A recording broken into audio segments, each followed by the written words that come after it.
Good evening, ladies and gentlemen. Welcome to Peoria Heights High School. It's I8FA football on TSSR Game Time Live, presented by MDH. We're here very quickly, and we're going to let you see and meet the homecoming court for the Peoria Heights Patriots. We'll be back right after they get done announcing. At this time, can everyone stand for the national anthem sung by Senior Olivia Dupree.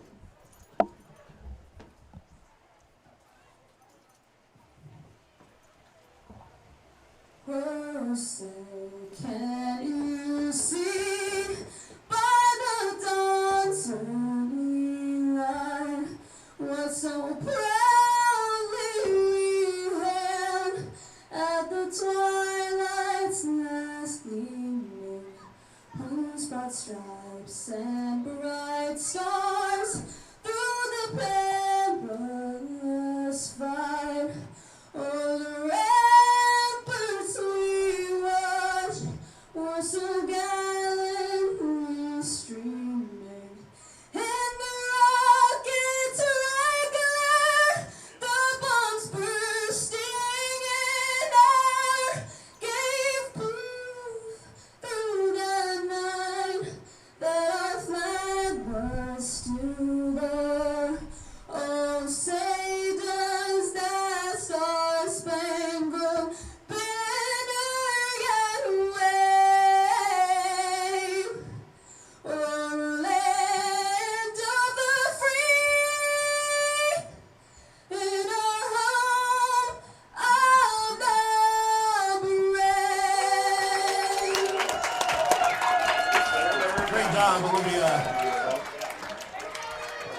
Just a second. They said they got to get ready.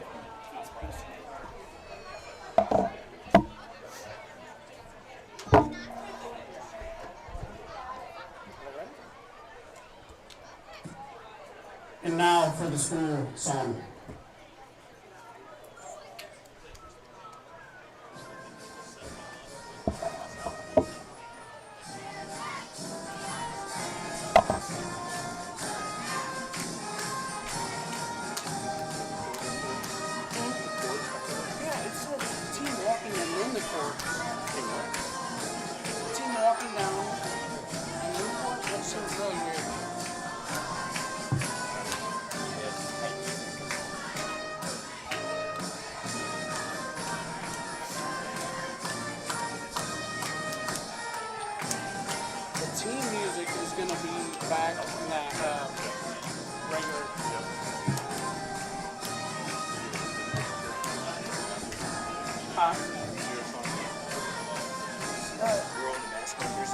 That's a halftime.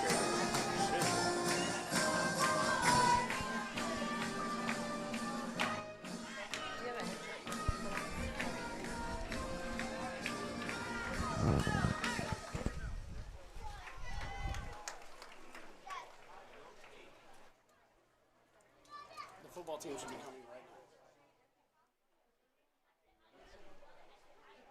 So the football team, I guess I'm hearing, is going to come out first, and then we'll have the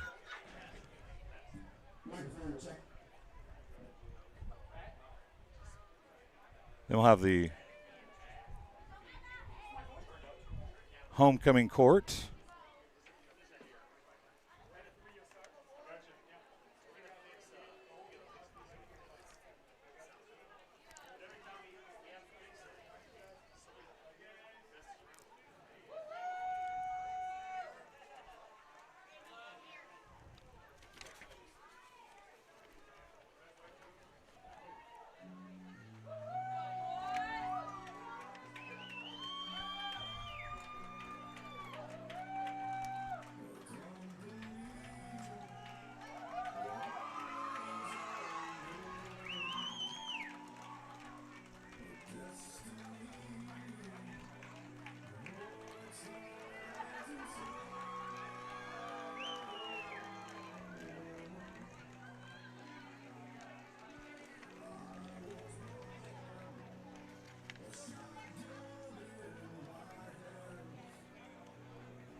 Freshman attendance.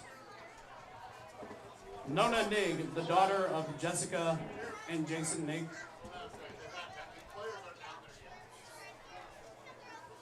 Her activities include band and student council. These freshmen aren't players. Okay. Colin Rutherford, the son of Stephanie and Mark Rutherford. His activities include Unified Club and band.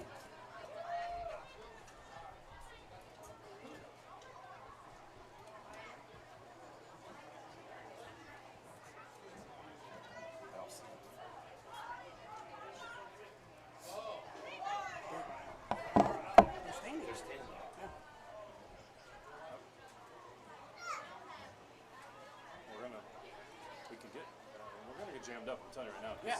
You gotta go when that says go. Yeah. I already announced the freshmen. They're standing. They're not walking. They're not walking.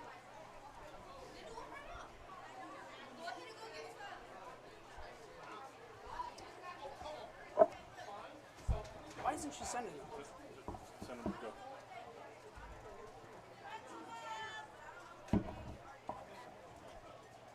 What are we doing? Just stop. 2 seconds. Yeah. Once again, freshman attendance, Nona Nig and Colin Rutherford. Nona Nig is the daughter of Jessica and Jason Nig.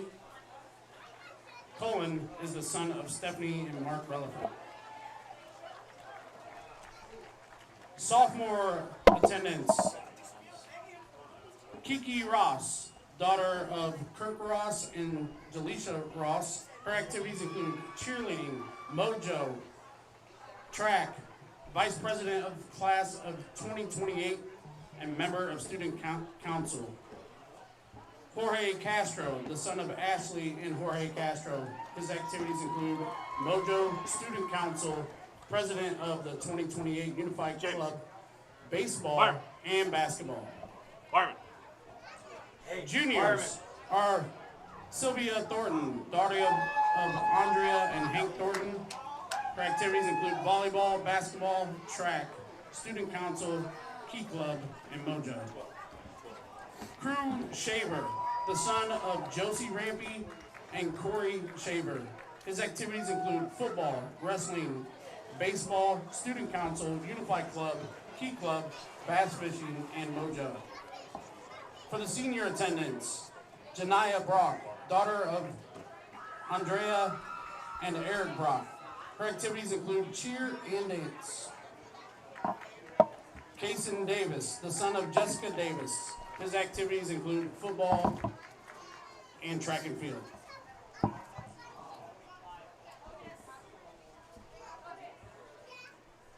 For your homecoming queen, Lillian Nelson, daughter of Amanda and John Nelson. Her activities include volleyball, student council, key club, and unified.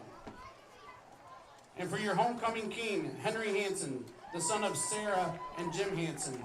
His activities include football, student council, mojo, and baseball. Let's play some football.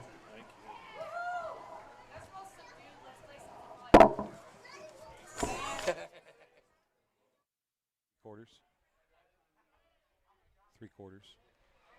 All right, there is the homecoming courts, as they wanted to do that before football started so the team could have their halftime. We'll point out this is actually Peoria Heights' first home game of the season. Ends up being their homecoming, and that's because they had a couple games that were missed at the beginning of the season. Teams dropped out, so they couldn't play them. They had to move and take road games instead, and hence they are playing their first home game on homecoming, week number 4 of the season. I'm Dwayne Hulett. Thanks for joining tonight. Cassie is alongside, running a camera and watching her nephew play football maybe a little bit later. Cassie, if you want to go down and grab that headphones, and you can bring it back this way if you want to have a headphone to listen to as we get ready to go with kickoff. It's going to be the Cyclones kicking off to the Patriots to start things off here tonight. You're watching McDonough Telephone cooperative coverage of Cyclone sports and Adams Fiber coverage of Southeastern Sports here on TSSR Game Time Live, presented by MDH. As we get ready to go, both these teams enter tonight's contest with an 0-3 record. We'll be firing them right off here, and one of these teams going to be heading the right direction after the night. The other one's going to fall to 0-4. Here's the opening kickoff, taken at about the 16-yard line. Comes near side, breaks one tackle, cuts back in. Now he breaks another tackle. He's got some running room, cuts up, and he's now across the 40. Trying to see who that is. Couldn't see who it was out there with the numbers as Cassie zooms in a little bit. Looks like it was number 4, Kason Davis on the return. Where are they going to mark him out at? Looks like they're going to be back close to the 40. 39-yard line is where they're going to put it. 1st and 10 at the 39 for the Patriots.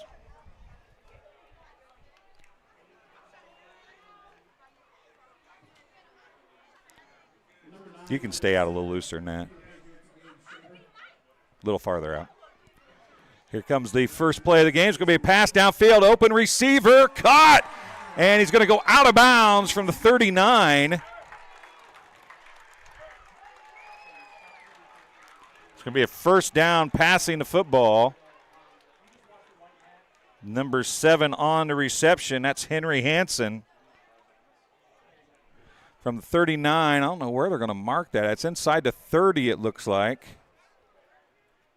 It's going to be 30-yard gain plus 1, 2, 3, a 33-yard gain for Hansen.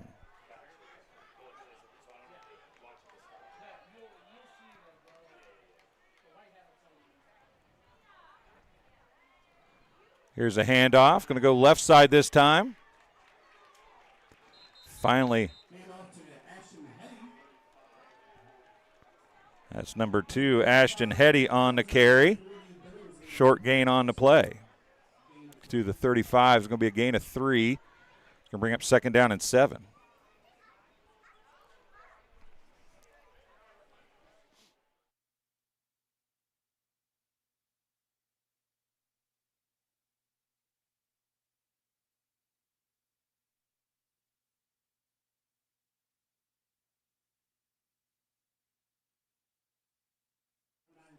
It's going to bring 2nd down and 7 for the Patriots in Cyclone territory. It's going to be a quarterback keeper this time, running around the right side. Going to get across the 20, close to a first down. That's number 9, the quarterback, Gabe Schaefer. Are they going to give him a first down or not? Doesn't look like. It looks like he's going to be a little short. So he's going to get a gain of 6. Bring up 3rd down and a short 1. Schaefer has that 33-yard completion to Hansen on the first play of the game for the first down. They're working on their 2nd first down now, or trying to, are the Patriots. 2 tight end, 2 back set, up under center, looking for the first down, and they're going to get a motion penalty, I do believe. It is a 5-yard penalty for the Patriots. Illegal procedure. 5 yards, and it'll bring up 2nd down, or 3rd down and 6 now from just inside the 25-yard line, about the 24-yard line. 10:01. Make it 10 minutes to go here in quarter number 1. Just underway. Peoria Heights High School. You're watching McDonough Telephone cooperative coverage of West Prairie Sports and Adams Fiber coverage of Southeastern Sports with WPSE, West Prairie Southeastern Football. The Cyclones here at Peoria Heights. Now it's going to be a left side keeper and brought down, a big play. Back there in the backfield. You can see the number. The counter on the stop, they're saying. That's a 1-yard gain. It's going to bring it 4th down and 5 as the keeper by number 9, Gabe Schaefer. 4th down and 5 under just about 9 minutes to go. 9:07 to go. This clock continues to run. 4th down and 5, a big play for the Cyclones defense right here. Bigger play maybe for the offense of the Patriots. Going to back pass, a little flanker screen, incomplete, turnover on downs. Davis, who had the big return on the kickoff, can't hold on to the football, goes through his hands, falls incomplete.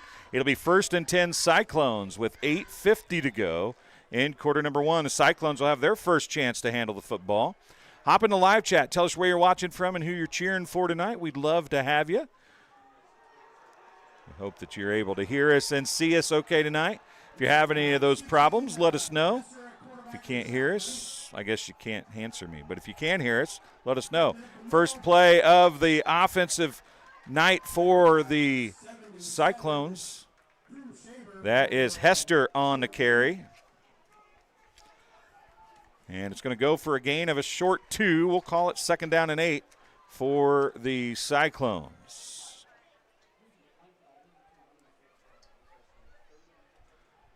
Clock continues to run.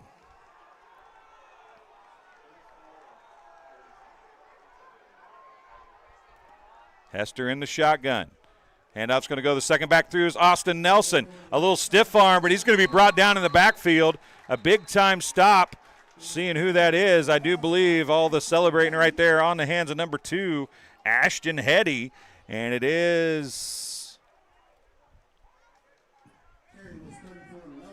we're going to lose 1 on the play for Austin Nelson. It's going to bring up 3rd down and 9 from their own 24-yard line. So the Cyclones not having a whole lot of success on their first couple plays. A penalty kind of brought the Patriots' drive to an end. They had it 3rd and a very short 1 and tried to do the quarterback sneak, but moved prior to. Now an I formation backfield behind Hester, 1 wide out to the far side. Hester up under center. He's going to drop back, looks left, now looks down the middle of the field. Nope, it goes back to the right, and it's overthrown, incomplete. Pass intended over there for on the far side as they toss the ball back to him. Trying to see who that is. He's running, but can't see. He's not turning. It looks like it's number 2 possibly, Hayden Wilcox.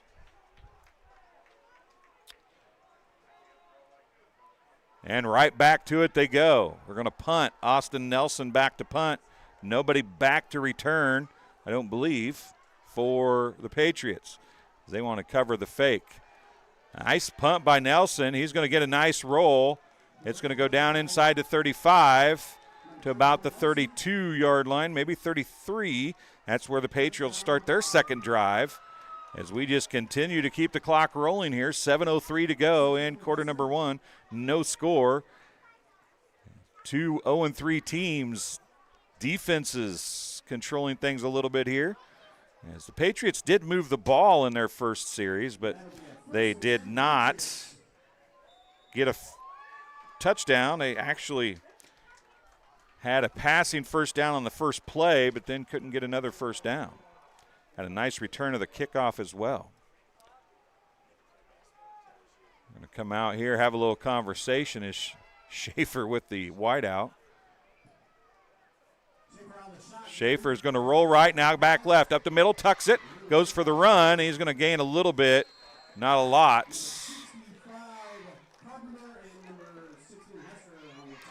Hester and Jair Flora Durham on the stop for the Cyclones. A gain of 2 for Schaefer as he tucked it and ran. It's going to bring up 2nd down and 8 with 6:35 remaining here in quarter number 1. Schaefer comes to the near side, gets the play, comes back to the huddle.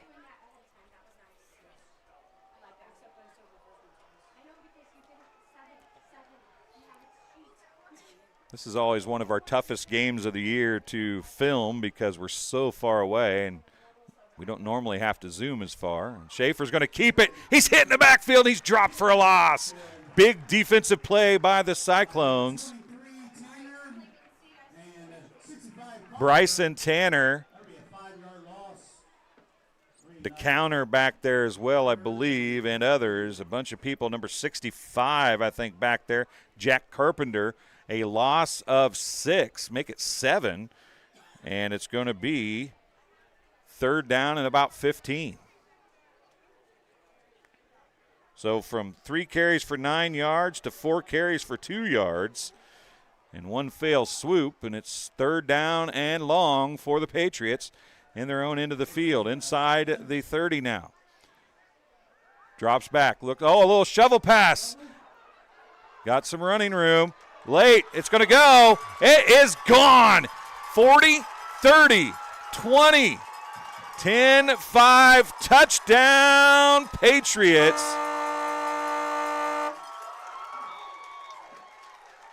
A shovel pass.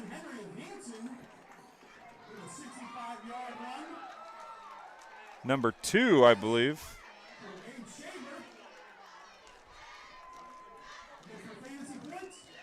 I think it was 2.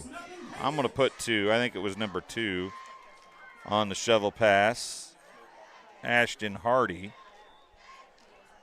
They were from the 27. That's a 73-yard. Schaefer's going to keep it on a 2-point conversion run, and he'll get the run. 5:09 to go. First touchdown of the game belongs to the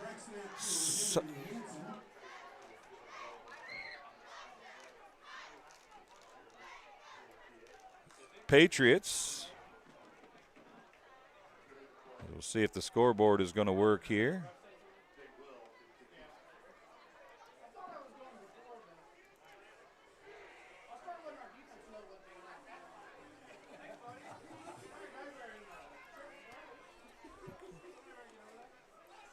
Take a quick timeout. We'll be back. You're watching TSSR Game Time Live, presented by MDH. My name is Kelsey Cunningham. I'm a nurse practitioner with the cardiology department here at McDonough District Hospital. Cardiology is like a big puzzle. A lot of things can be traced back to the heart, and to see somebody in your office at the beginning of the process really down on themselves and, not feeling like their best self, and I think in their mind never really thinking that they're going to recover from that, to fast forward 6 months where they're back doing things they once did. It's the ultimate goal, and I love to see it happen.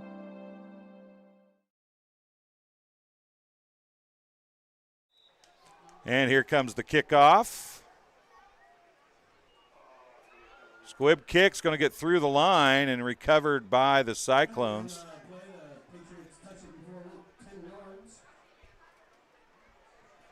Like they touched it at about 5 yards, as we are watching.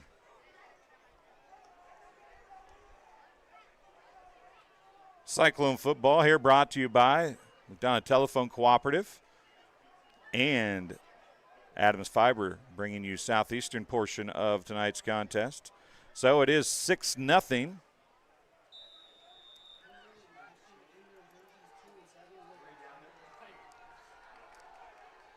Cyclones come out now with their second offensive possession.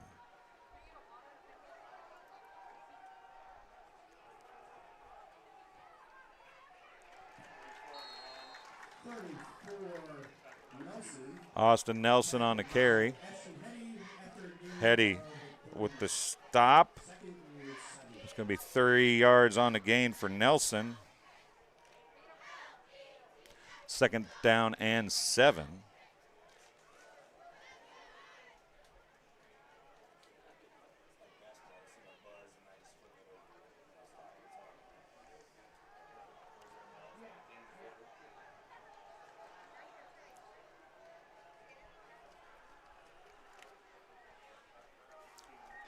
Hester on the keeper this time.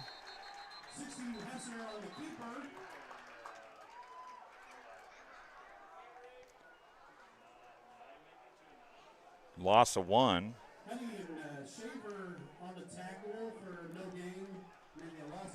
It's going to be 3rd down and 8.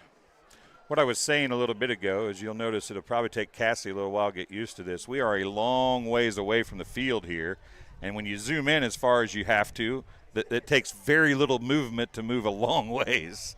And so it'll take her a while to get used to that. It's not like basketball where you're right on top of stuff and takes a lot of movement. Here it's very little movement to move the camera a long ways.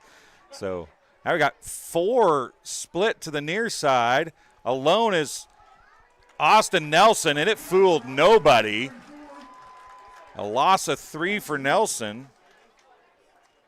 Looks like Ashton Hetty on the tackle for Hetty out there. 2 or 3 yards. It'll be 4th and 11. It's going to be 4th and 11. I'm probably being generous in calling that 11. You could have almost called it 12. 3:15 remains in quarter number 1. And Cyclones face another 4th and long. It's 4th and 11, but they're at the 47-yard line of the Patriots. We'll see if they go for it or kick it here.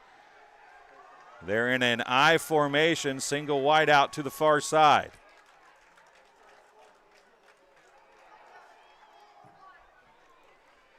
Going to keep it close to a first down. I think they're going to have it.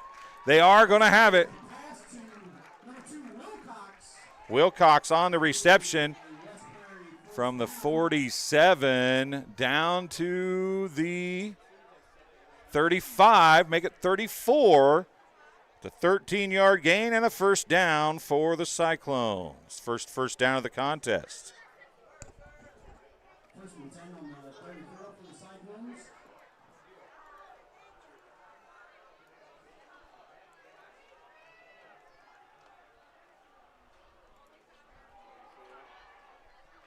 Up the middle they go. Nelson up the middle again for a gain of 6 yards. Short 6, long 5, but we'll give Nelson 6. And it's 2 minutes to go here in the first quarter. It's a very short or very long 4 yards to go here for the Cyclones on second down, just inside the 20-yard line. Make that inside the 30-yard line. It's a hazy kind of evening here tonight. Warm, a little bit of humidity this evening. Hester's going to keep it himself this time. Tries to cut back. Nothing doing. There's a host of blue jerseys there, and he's going to be brought down. Whole bunch of blue jerseys there. A loss of 6. Third down and 10 for the Cyclones as they again find themselves in 3rd and long territory here.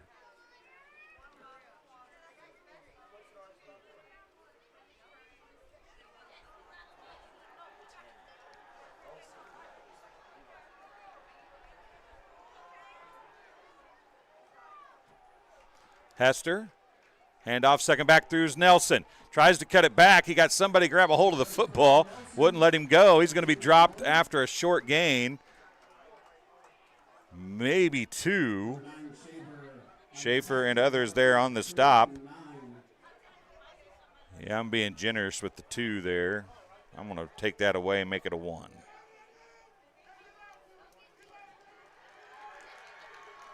Fourth down and 9. Another 4th down for the Cyclones.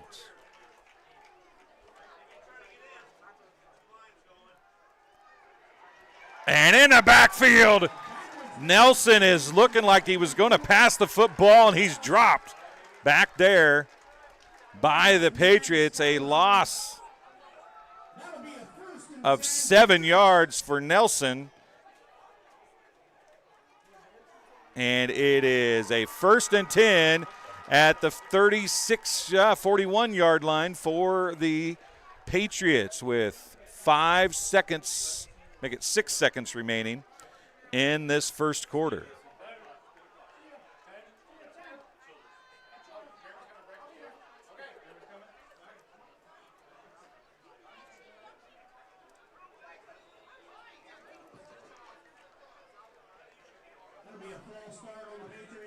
And a second penalty of the game goes against the Patriots.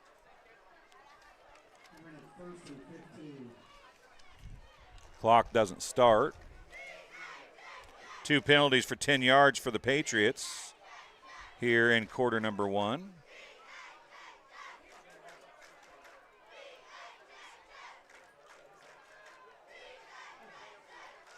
Hop on that live chat. Tell us where you're watching from and who you're cheering for. We do like to see that. Here's the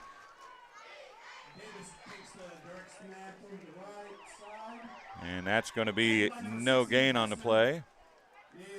Actually, a loss. Nope, no gain on the play. It's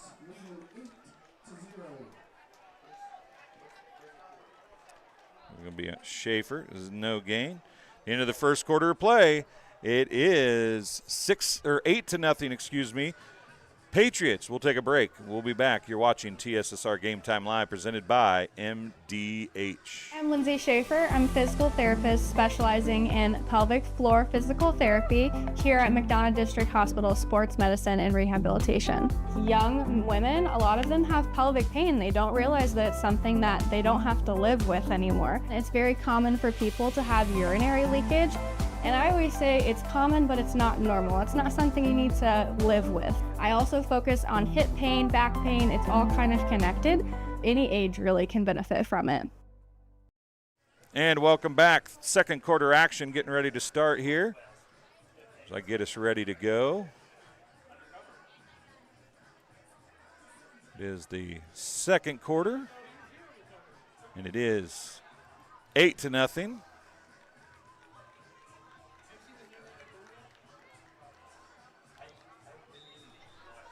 Is I'm going to run the camera for a second. Oops, I about forgot about that. So I'm apologizing here, folks. So you can see over the top of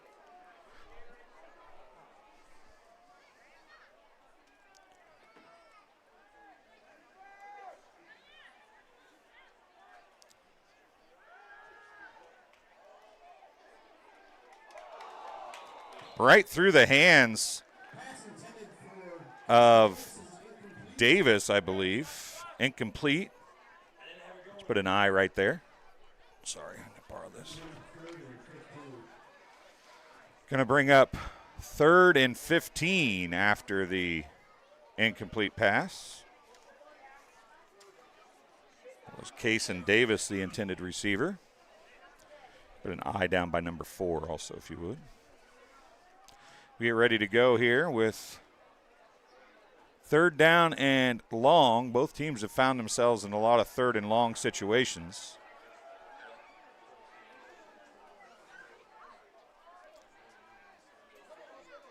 Shotgun formation, one man in motion. Once again, going to pass into the flat. Wide open receiver, overthrown, incomplete. Hetty was the intended receiver, number 2.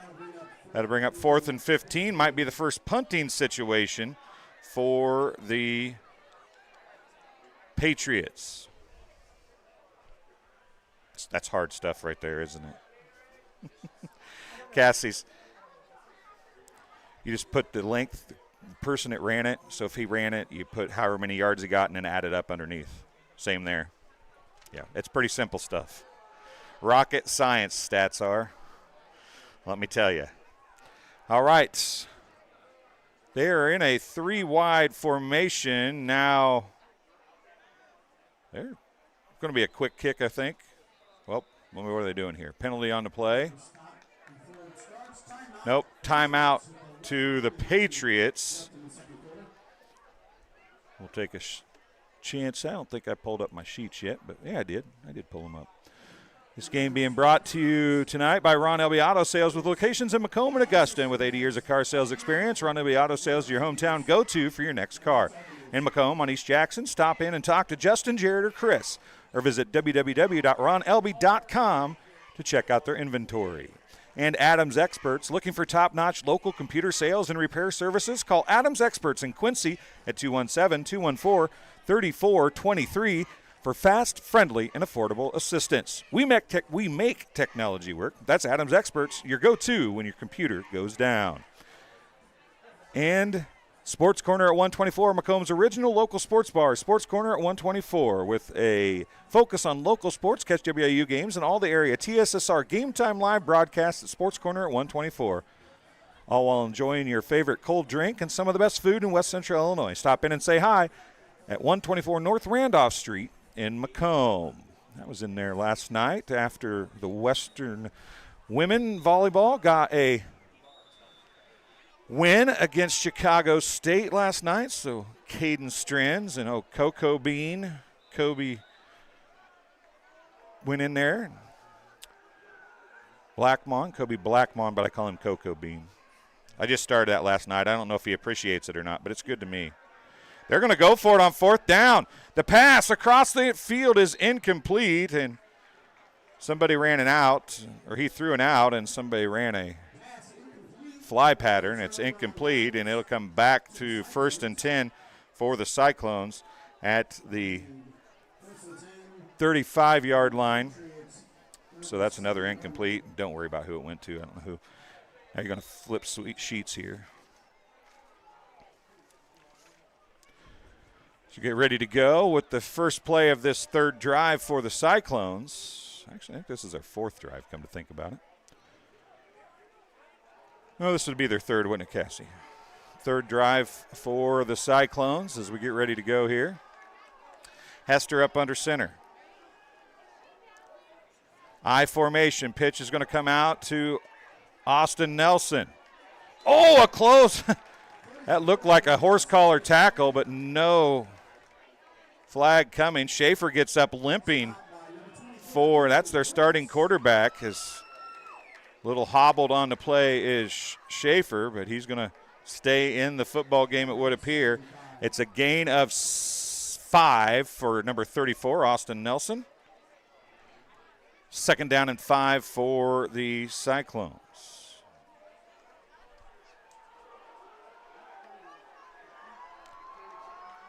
You don't have to put a plus. The negative's only when it's a negative carry. Here's the handoff. Actually, it's going to go far side. I turned the camera too far. Just like I said, it's going to be a 1st down. Hester with the keeper. He went from the 31 down inside the 25 to the 22. That's a 9-yard carry for number 16, Hester.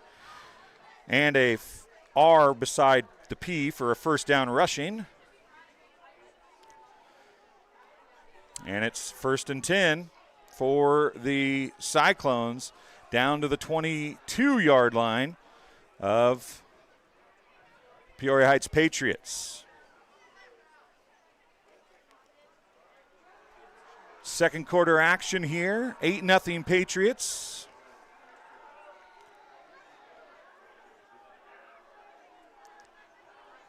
Hester on the keeper again.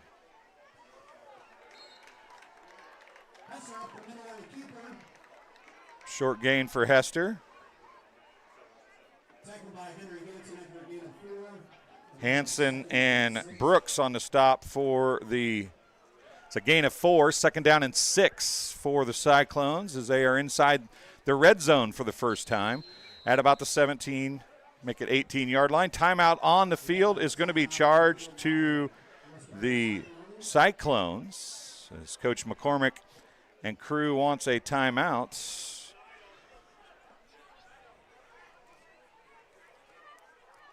We'll tell you this game being brought to you tonight by McDonough District Hospital, their athletic trainers, and MDH Rehabilitation Centers with locations in Bushnell and Macomb, as well as Monmouth now, provide expert help to area athletes in the prevention, care, and rehabilitation of all athletic injuries. Learn more at mdh.org. McDonough District Hospital, more than hospital care, a hospital caring. And MTC Communications. Having slow, unreliable internet just doesn't cut it in 2025. MTC Communications offers lightning-fast, reliable fiber internet, video phone services, and camera systems to the McDonough, Henderson, and Hancock County areas. Visit mtc.crowdfiber.com to check your availability. And Ryden Farm Supply, located in the heart of Walnut Grove and in business since 1974. Ryden Farm Supply can meet all your needs for LP, seed, fertilizer, and farm chemicals. Their LP service is unmatched in this area, and as a customer, they will take great care of you. Give them a call today at 309-772-3121.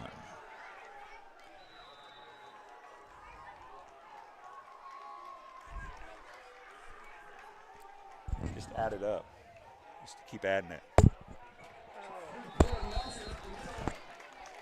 Nelson goes up the middle for a gain of 4. It's going to bring up 3rd down and 2. 4 for Nelson. So that was -5. Yep. Didn't know if you saw the negative or not. So here we go. 3rd down and 2. Definite 4-down territory at the 15-yard line.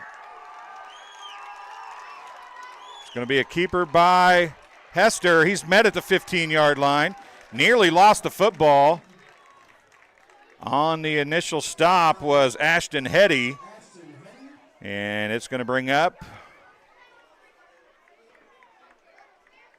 Oh, he's inside the 10, excuse me.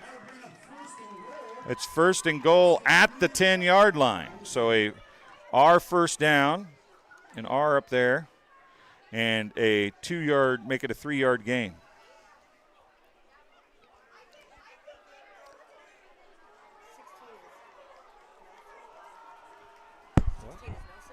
Hester.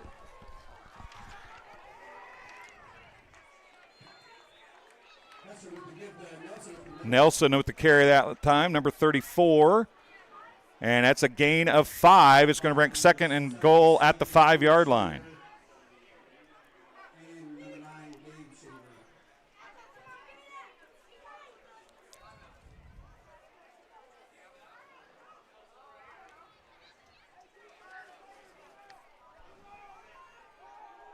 Gabe Schaefer in on the tackle there, so whatever happened with the ankle or hip seems to be better. Here we go. 2nd and goal at the 5. Sabo with the carry. And again, it's Ashton Hetty on the stop, along with number 24 also there, Ethan Brooks, and number 7, Henry Hansen. Let's bring up 3rd down, a gain of 1 for Zabo, number 30. He got 1 yard on the play. It's going to bring up 3rd down and goal at the 4-yard line. 3rd and goal at the 4 for the Cyclones. Shotgun for Hester. He's going to keep it. He goes left side, cuts it back, breaks 1 tackle, but that's all he's going to break. We'll see where they stop it. Schaefer and Davis on the stop for the Patriots. No gain on the play. Actually, a loss of 1. It's going to bring up 4th down and goal at the 5. So Hester, number 16, gets a loss of 1.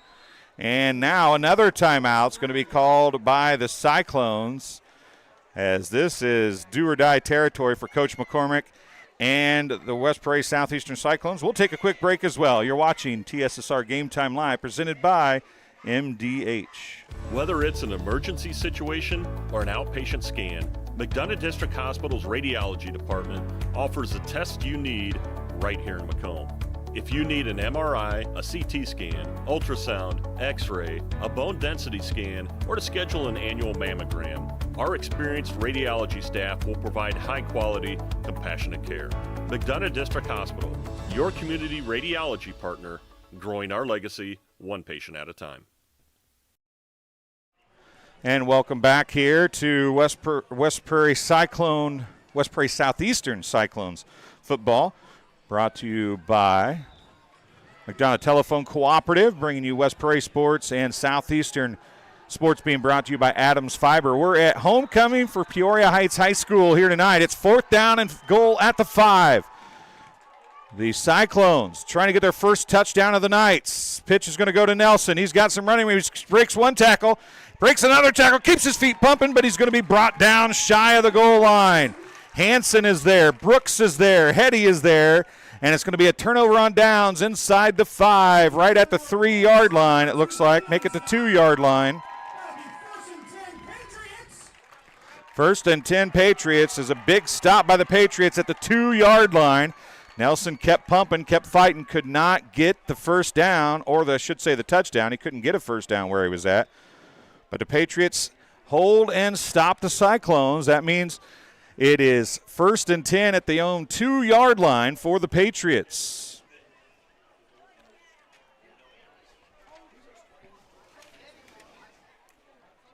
We should have 3 I8FA football games going on tonight.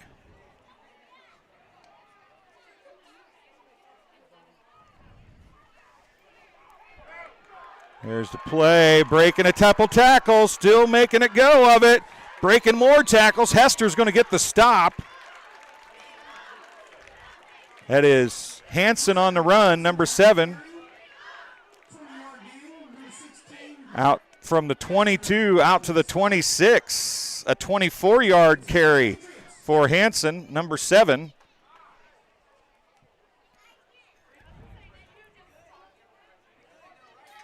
Sounds like a lightning delay up in Cambridge for the Ridgewood West Central game.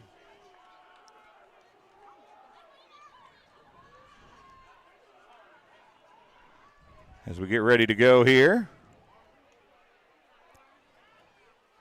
Handoff again, coming near side this time. Breaks a tackle. Breaks another tackle. Keeps his feet pumping. Hanson makes something out of nothing.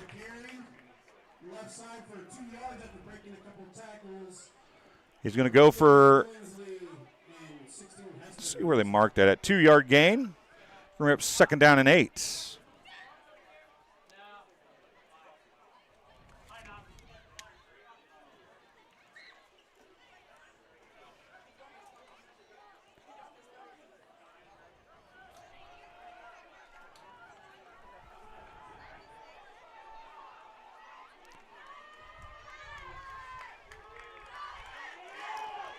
A stiff arm on the far sideline, turn it upfield. Schaefer on the carry. He goes from the 24.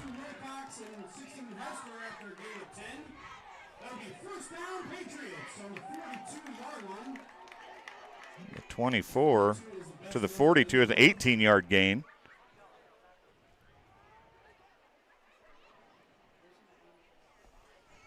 An 18-yard gain for Schaefer, number 9.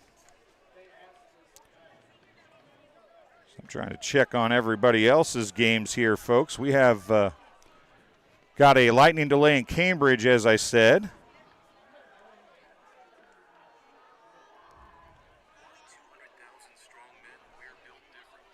As we get ready to go here once again, it's 1st and 10. 2 rushing first downs there, if I didn't tell you. And a timeout on the field. Going to be charged to the Patriots. We'll take a break. You're watching TSSR Game Time Live, presented by MDH. Every McDonough District Hospital sports medicine and rehabilitation patient receives one-on-one appointment times with a licensed staff member. They develop a personalized recovery and treatment plan to turn your setback into a comeback. We offer physical and occupational therapy, vestibular rehabilitation, speech-language pathology, cardiac and pulmonary rehabilitation, dry needling, and pelvic floor therapy. MDH, your community physical therapy partner, growing our legacy one patient at a time.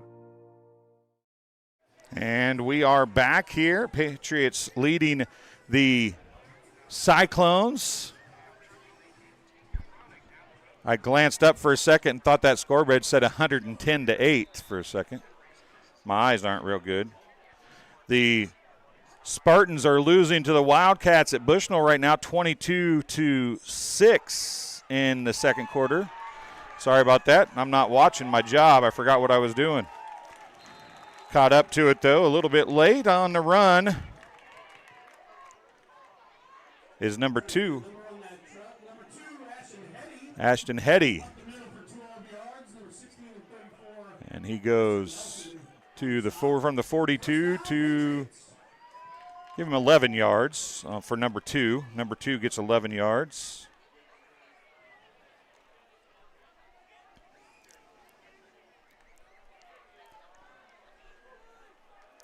And a first down. It's 1st and 10 at the 43-yard line. Actually, that's 17 or 15 yards. That should have been a 15-yard carry.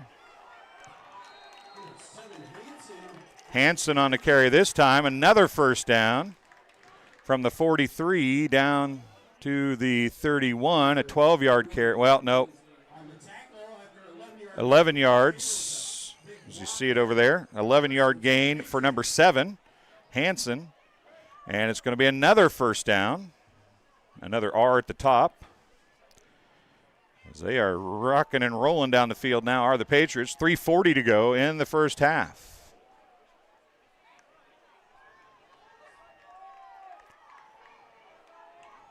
Hand off to the first back through. Hester on the stop. Hetty on the carry. A quick dive play goes for a gain of 4. I'm going to call it 4. It's going to bring up 2nd and 6 for number 2, Hetty.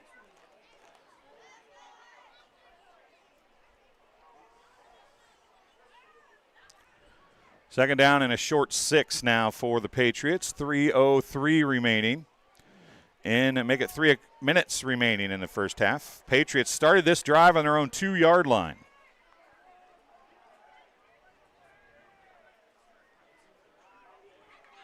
Schaefer's going to keep this one himself. Turns upfield. Eli to counter. Gets a handful of jersey and brings him down. No, that wasn't. It was Davis, number 4 on the direct snap. A flag is down.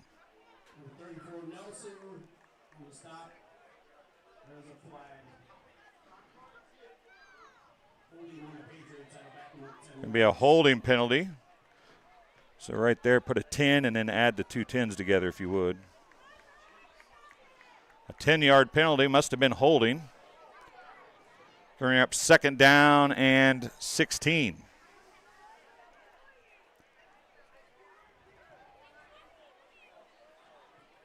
So, just like their first drive, the only thing that's stopped the Patriots right now is their own penalties.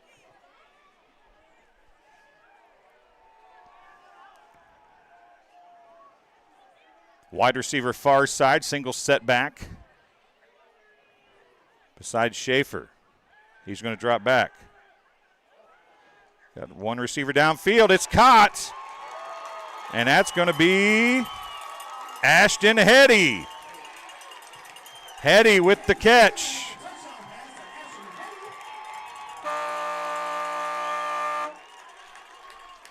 That goes down here. A 38-yard touchdown pass to Ashton Hetty with 2:33 to go. That was Schaefer threw that, right? And then put 38 beside that. They'll go for 2 here.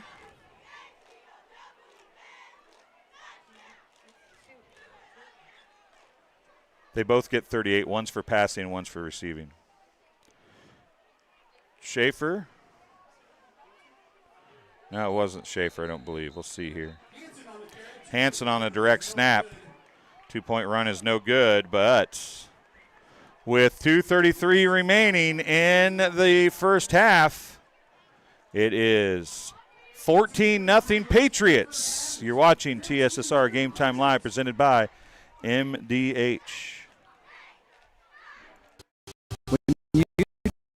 Trust your healthcare needs, you'll receive the highest quality, compassionate care from our nationally accredited medical departments and award-winning staff. We are here for you 24 hours a day, 7 days a week, providing exceptional care right here in Macomb. We also accept Aetna, HealthLink, Blue Cross Blue Shield, and most other insurance plans for your convenience. McDonough District Hospital, your regional healthcare partner, growing our legacy one patient at a time. And welcome back as we get ready to go after another touchdown for the Patriots.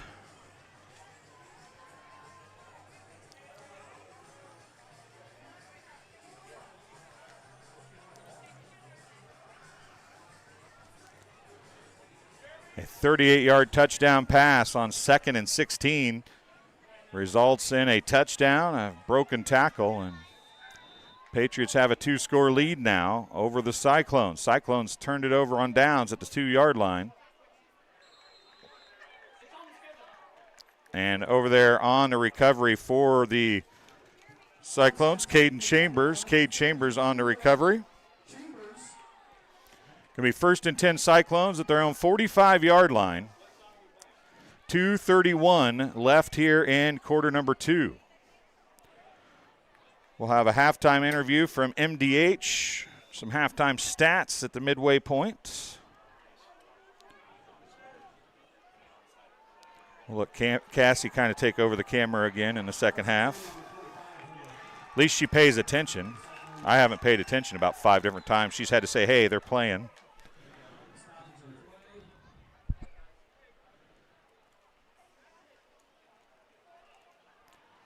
Wait for a stoppage of play. See what the official says. Timeout, charge to Peoria Heights. Peoria Heights is going to take a timeout. Apparently they either didn't have enough players on the field or were not ready. So we got a timeout before the halfway point. Of course, you only get 3, so there's no reason to take them with you.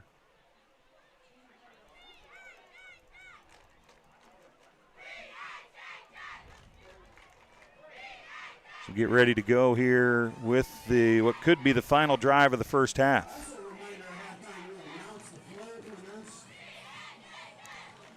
As we said, last check, it was a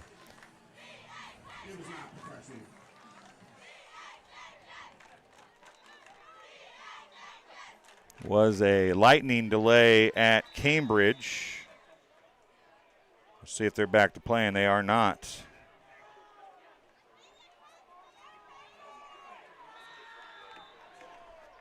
So they're still on the lightning delay.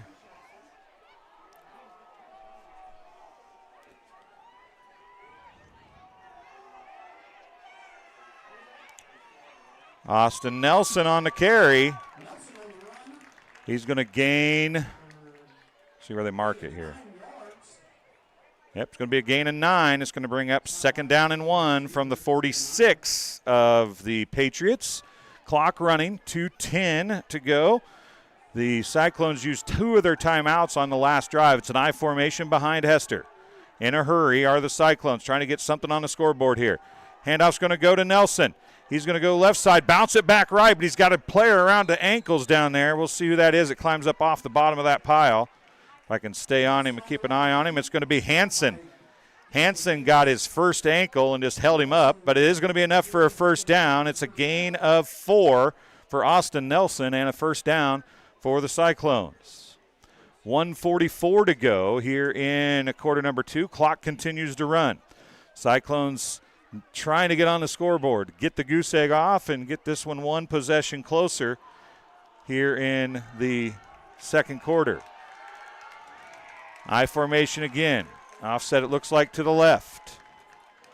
Going to go to the first back through. Sabo, I do believe. We'll see.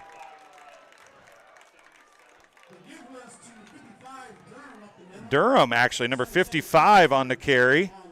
It's his first carry. He goes for a gain of 1. It's going to bring up 2nd down and 9. It's a very long 9.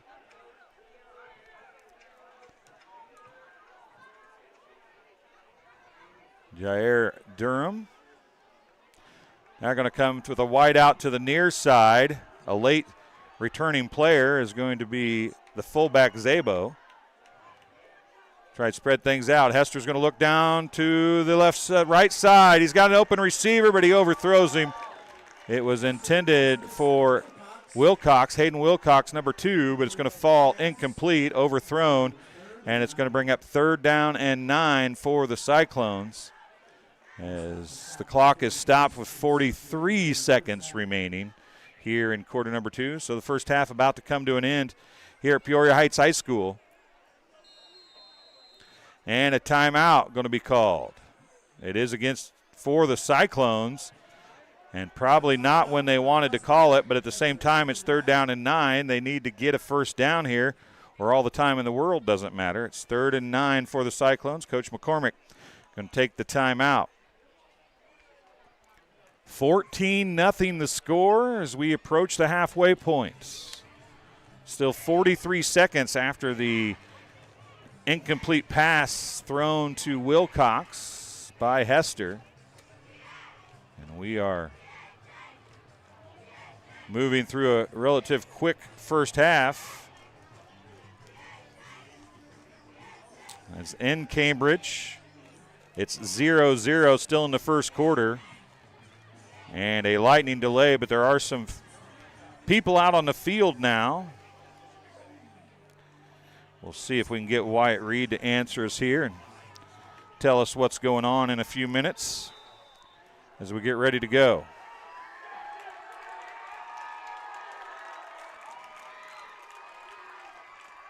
Hester back to pass. This time he's going to go left side. He's got a streaker down the middle, and it's incomplete again. This time it was Austin Nelson, the intended receiver. It's going to bring up 4th down and 9. Nelson had the space to catch the ball, but the ball a little off target. And it's going to bring up 4th and 9 with 38 seconds remaining. Now the next question is, do you run the ball to try to take some time off?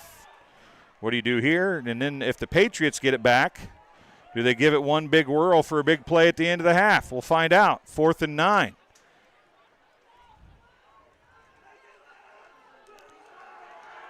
Patriots in a little bit pass kind of defense here, back a little deeper. Hester in the shotgun. He's going to drop back.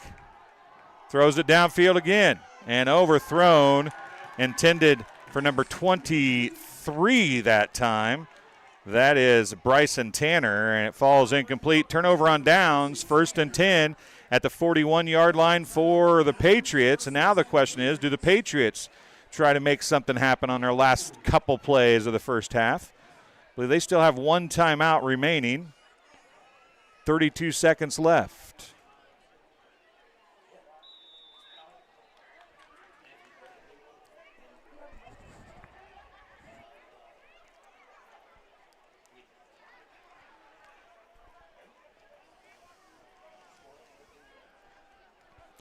So here we go. Are they going to take a knee, or are they going to try to make something happen here?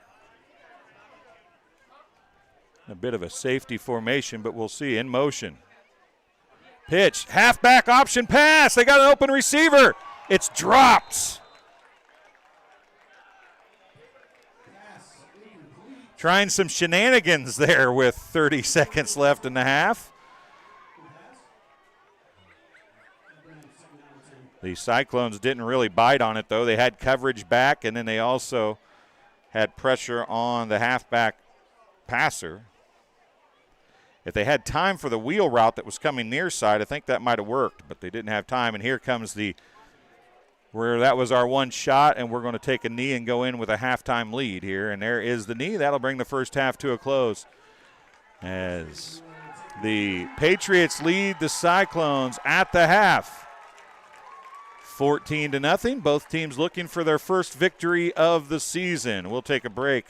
You're watching TSSR Game Time Live, presented by MDH.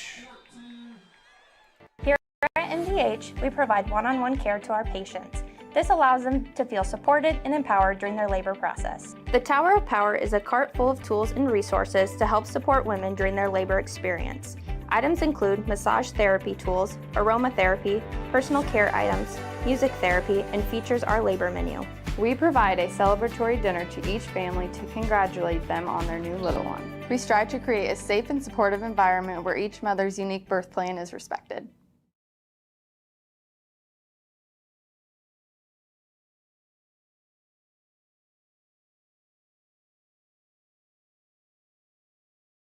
All right, welcome back. I'm here with Melissa Onion, and another employee at MDH. And why don't you tell everybody what your job is here at MDH? Sure.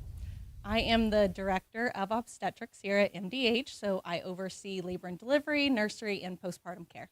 So the labor and delivery unit is newish for MDH and state-of-the-art, isn't it? It's gorgeous. It was recently renovated in 2019. It is absolutely gorgeous. We have whirlpool spa tubs in every labor room. We have 3 labor rooms, 8 postpartum rooms, all private suites. So it's very nice.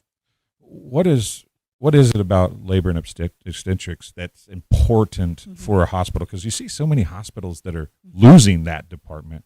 What is it that made MDH, or what is it that keeps it at MDH? I always like to tell people that the community truly funded our women's center, because they did. They were the ones that raised the money for us to renovate our facility and to continue on. It's so important right now in the state of Illinois. There's less than 20 level 2 facilities left that are offering birthing facilities.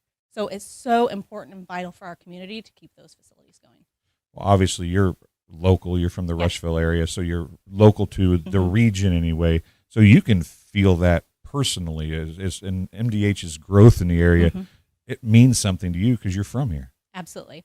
Grew up, born and raised in Rushville, just 30 minutes away. But in this community, the closest tertiary care center is over an hour away. That is vital to have a facility, especially in maternal care, that mothers can go to and need. So it's very important that we're here.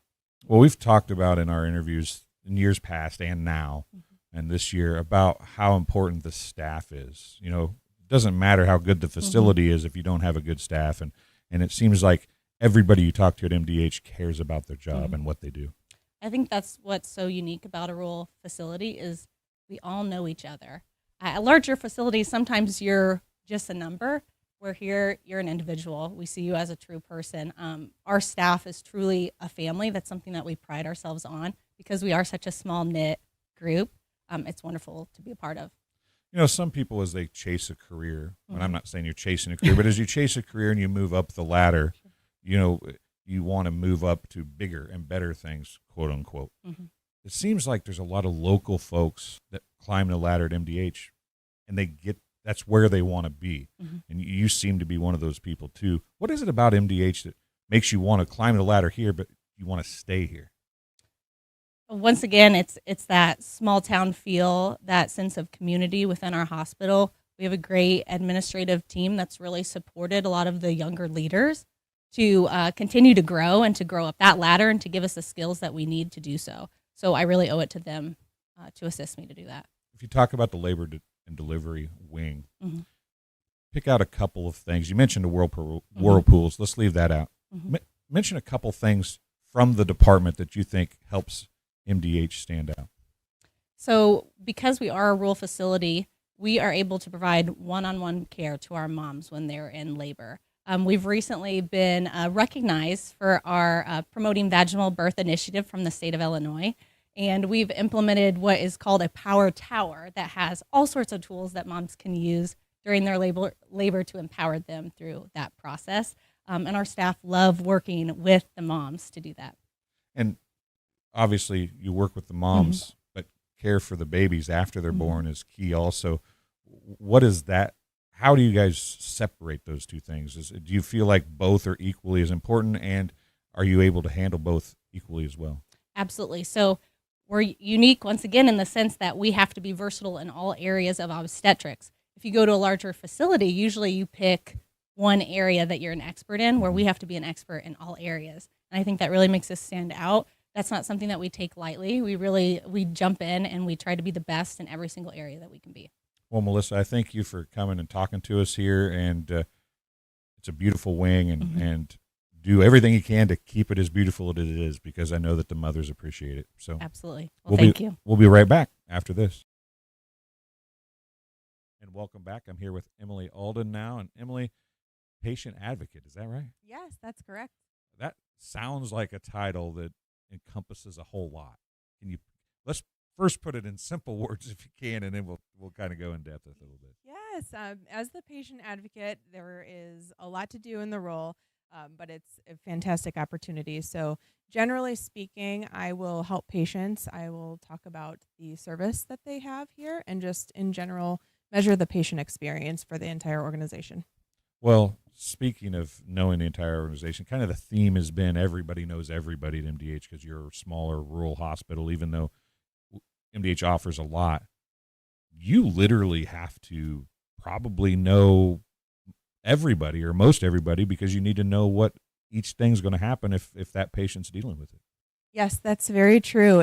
When I first stepped into the role about a year ago, it was really an interesting and fantastic opportunity to get to know all of the departments, how they work together and individually, and just to see the well-oiled machine. Well, patient care, obviously, at a hospital is key. You're a key part of that.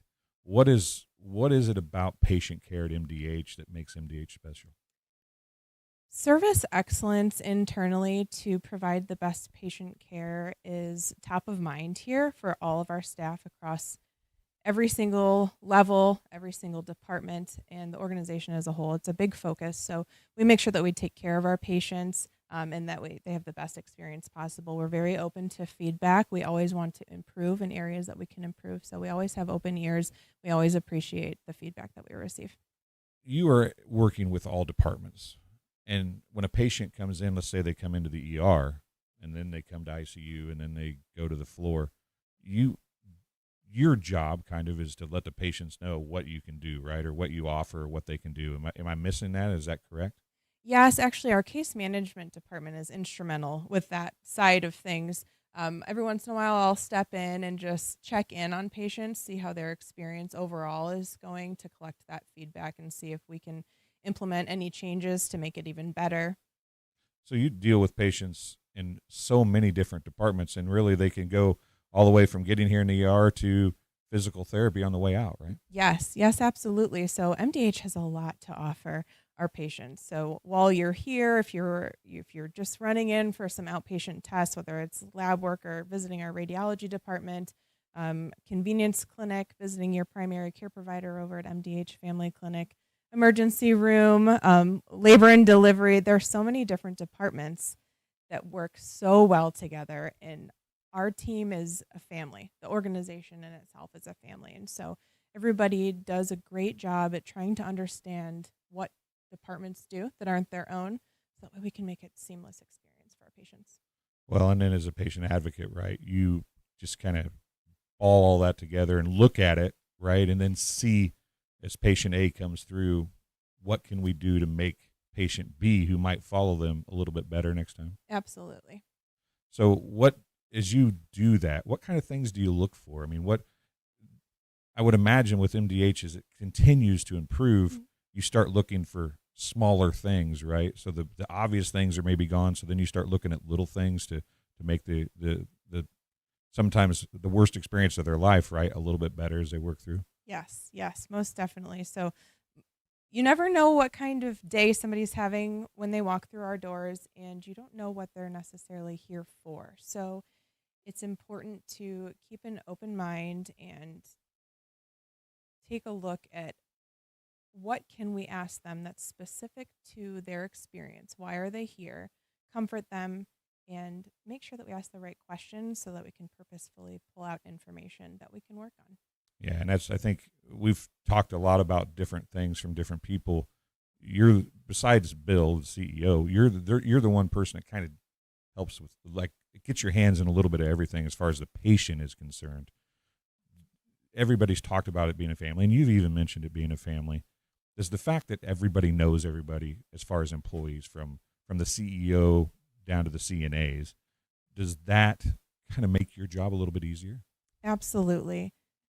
When you're a family, you care about each other, and we are all here for one purpose, and that is to provide the best experience for our patients that we possibly can. So when you are a tight-knit family, it's just great to be, we're a community, a family, a community, and we are here to serve our patients. And when everybody has that one purpose, it's a great feeling.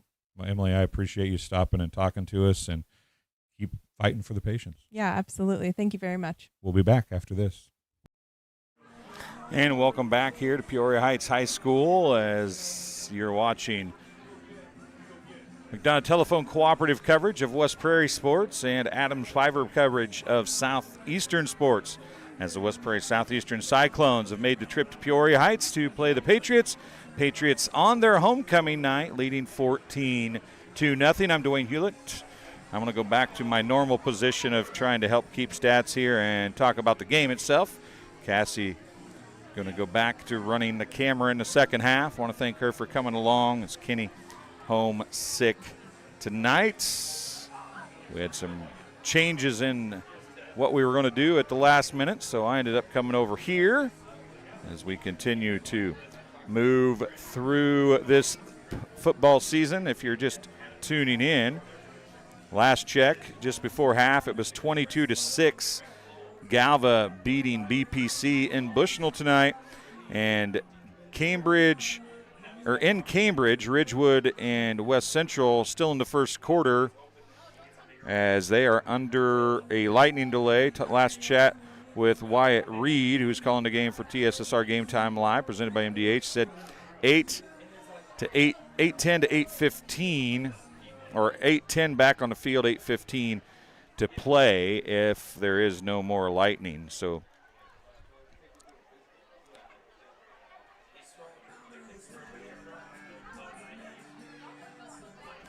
that game will be running a little late tonight if they're able to continue it.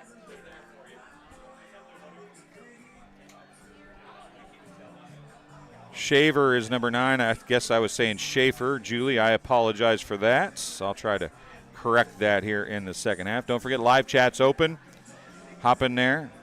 Let us know who you're watching, where you're watching from, who you're cheering for.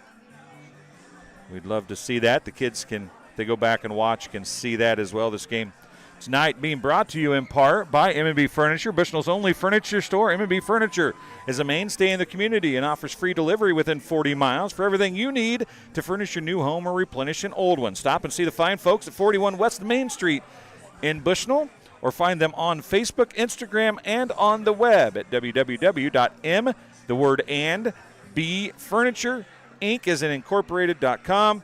You can also call 309-772-2111. And Rosie's Pizza. Rosie's Pizza offers something for everyone with pasta, sandwiches, and, of course, pizza. Dine in or carry out at 458 East Main Street in Bushnell. They also deliver to Good Hope, Adair, and all points in between.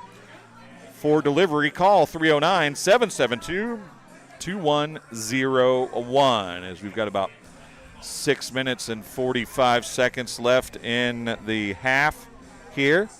I talked about this a little bit earlier, but I8FA had a couple of teams who were unable to play. They either canceled the season or they were unable to play the opening week.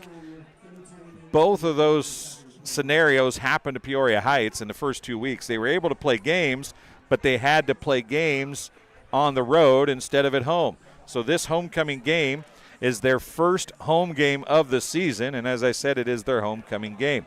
So they are getting a chance to play on their home field for the first time. And all things considered, everything's going off without a hitch. Usually before homecoming and all the extracurriculars, you get a chance to run through some of the run the rough spots out with the announcer's booth and the clock and music and all that stuff like that. But this year, they didn't get that opportunity. So they have homecoming here tonight. Seniors won the float competition. We just heard. They got a big cheer about that and almost sounded a little surprised, to be honest with you. So we'll take a quick break. We'll come back here with some more second half action in just a few minutes. You're watching TSSR Game Time Live, presented by MDH. All right, well, we're here with Bill Murdoch, and this is the second year in a row, Bill, that I've talked to you. Yes, unfortunately. Yeah, probably unfortunately for you. I think you might have been the most talked about interview of all of our MDH interviews last year, though. I don't know whether I need to be proud of that or ashamed of that. I don't know which one to go with. Maybe both. I don't know. Probably. The thing that I find comical is I gave you a hard time last year. As I said, because, man, you're way up the ladder. You know, you're a high-end employee for me to be talking to, and you're even higher up the road now than you were last year. Yeah. Yes. Last year when we spoke, I was the CFO, the Chief Financial Officer, and since then I've been in the CEO role, Chief Executive Officer here at the hospital for about 8 months now. Well, not to toot your horn, but everything I hear is good coming out of MDH since you've taken over. So what was your mindset when you stepped into that role, and what do you see MDH doing here this year? I've never had aspirations to be a CEO of a hospital, but we have a great team here, and I just felt it was that time in my career to step in and take over and see how it goes. We have a great team here at MDH, very proud of everybody. They're very passionate and have a lot of pride in the organization. So it just made that job so much easier for me to step into my new role. Yeah, it's easy to work with people who want to do a good job, isn't it? And it seems like everybody I talk to here is that kind of person. Absolutely. Absolutely. Everybody's engaged, and they want to do well, and they want to succeed. And we want them to succeed here at the organization. I think MDH has always had a pretty good name in the area.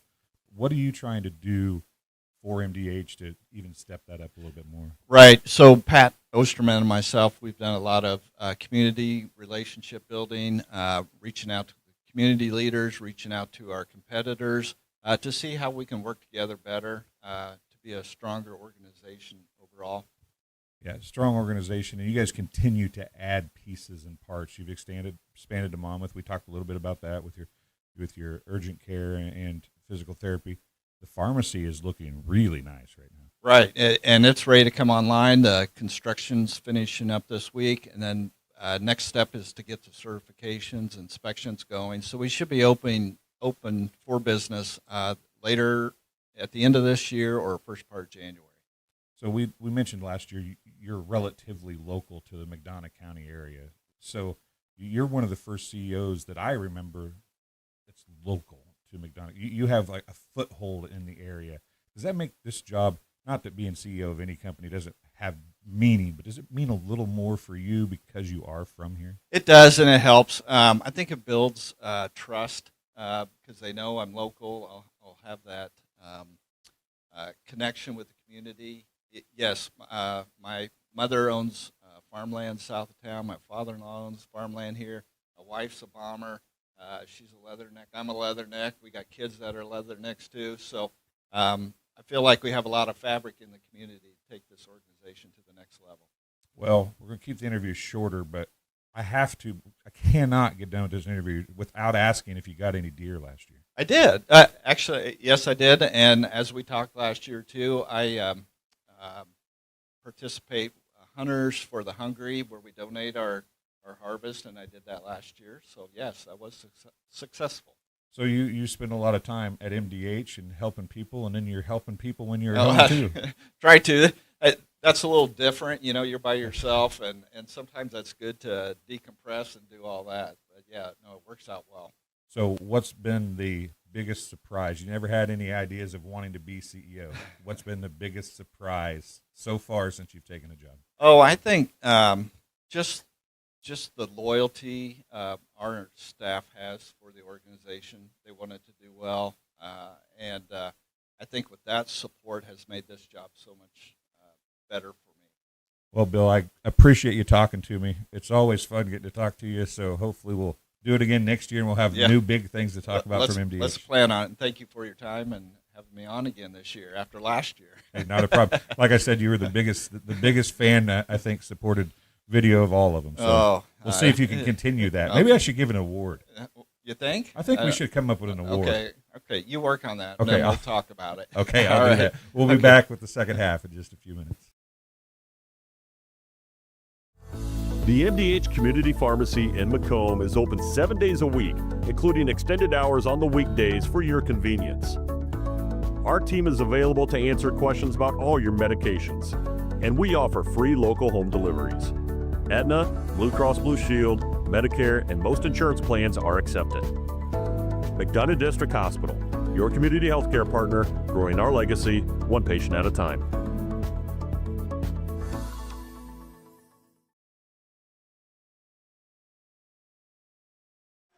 And 3 minutes just got put back on the clock here at Peoria Heights High School. You're watching TSSR Game Time Live, presented by MDH.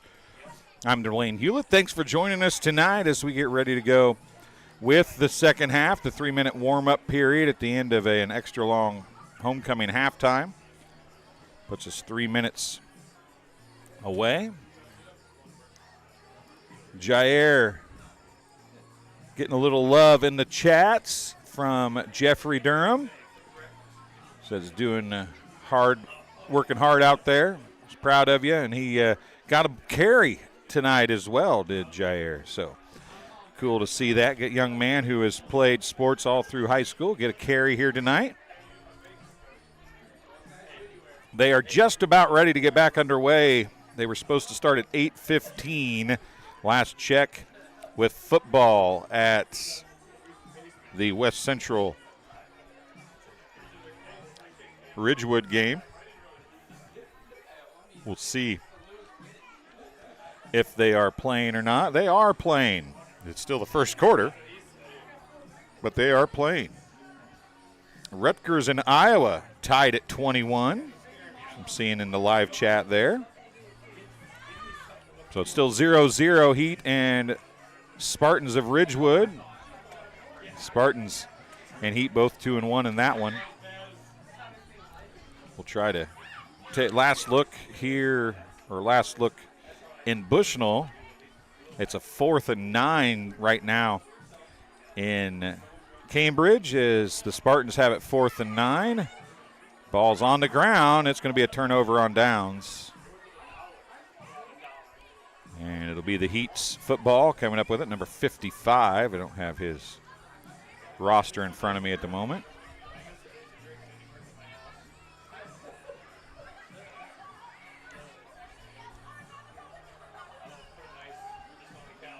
BPC's at the half.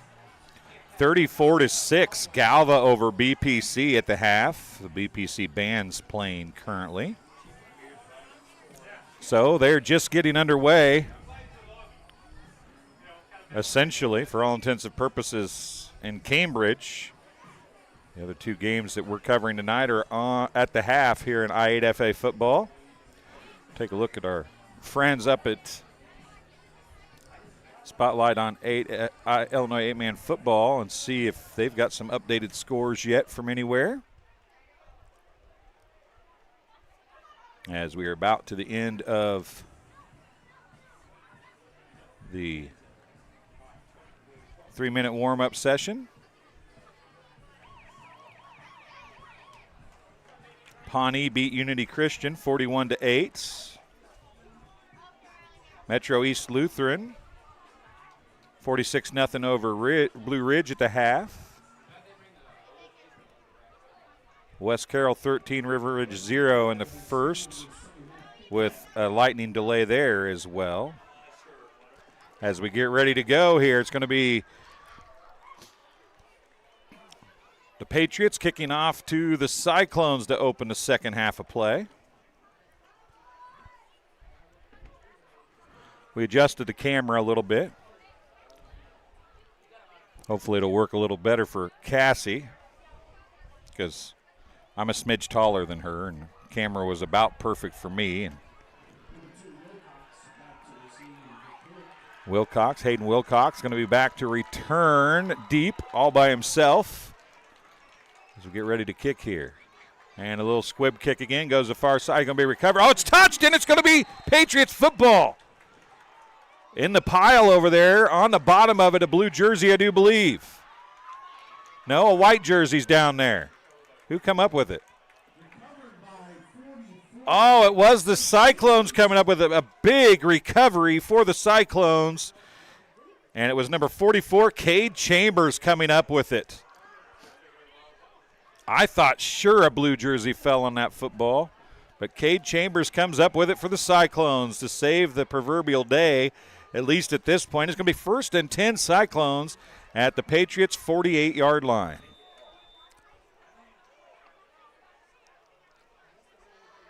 As we get ready to go here, 4 wide receivers, completely changing the concept a little bit. Too near, too far. Hester's going to keep it himself. He tries around the corner. He gets there. He's going to be met. No, that's Austin Nelson. I'm sorry. Austin Nelson on the carry. He's going to go for gain of close to 5, though. Give him 4. It's going to bring up 2nd down and 6. A bunch of white jerseys ended up being there on the stop.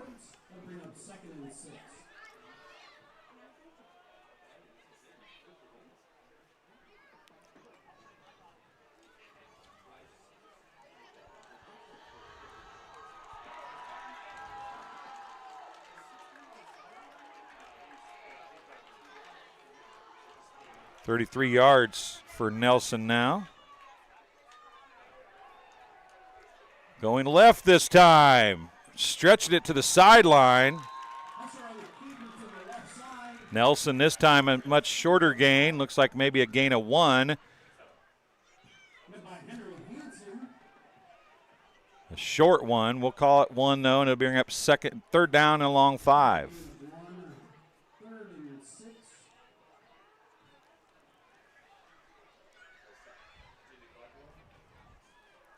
Third and a long 5, short 6. for the Cyclones. Got ran out of bounds, so the clock is stopped with 10:53 to go in quarter number 3. I'm sorry. Forgot to update the scoreboard. There we go.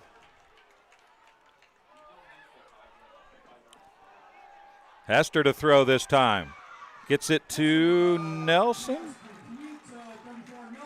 And he thinks it's a first down. A gain of 6, and it's a first down. Number 24, Ethan Brooks on the tackle after a first down. 2 completions for 19 yards now for Hester. 4 wide receivers again. Might have been false start. They didn't call it. Nelson running to the far side. Nelson on the carry again.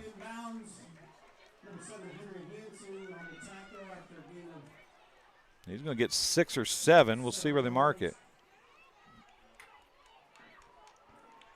We'll give him 6. We'll give him 6. So change of plans for the Cyclones a little bit. They have come out wide and just widened up the defense and letting Nelson try to find some room to run. Back there again. He's going to go up the middle this time. Ball's out. Nope, they're saying he's down. It was Hester that time on the carry. Close to a first down. Give him 3. It's going to bring up 3rd down and 1. I think.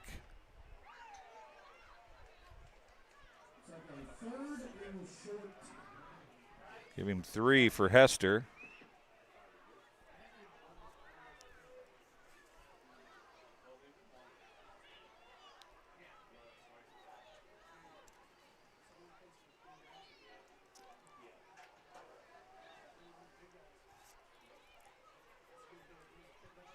Taking a little longer on this one.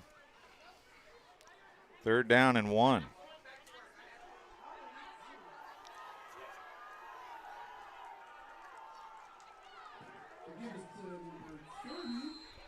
Zabo is going to get the first down. Up the middle. Gain of 5.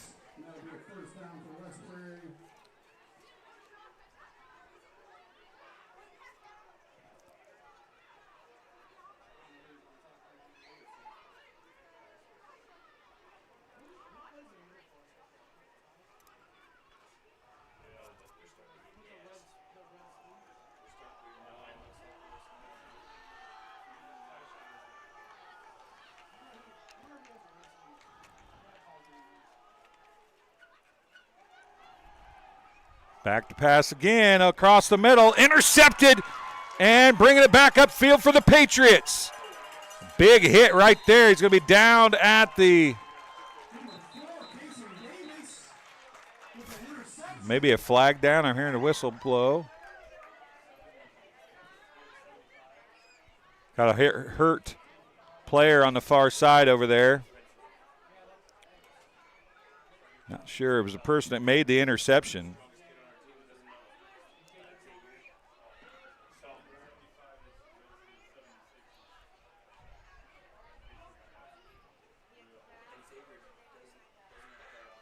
Looks like he gets up and walks under his own power. If Cassie can zoom in on who it was over there. It might be Davis. It is. Looks like maybe got the wind knocked out of him. Davis with the interception.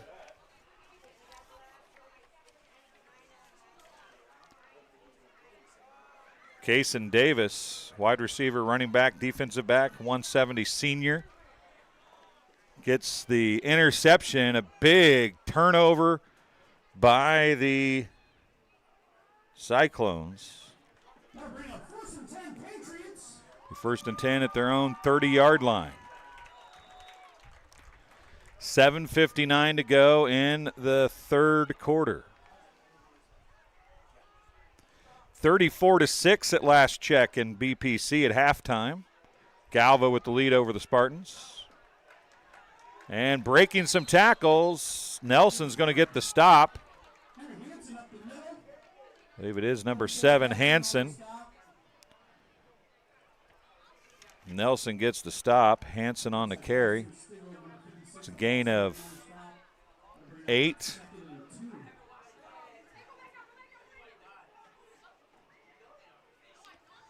Unofficially 45 yards on 4 carries for Hanson.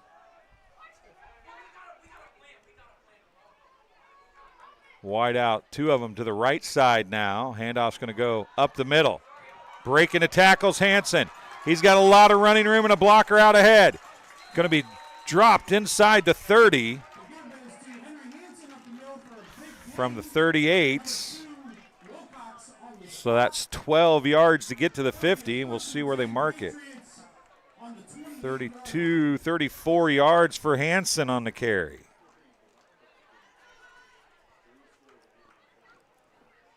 And a first down.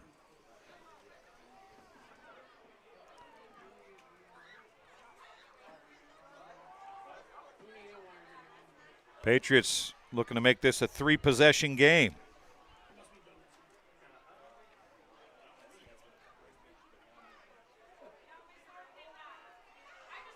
Hanson again. I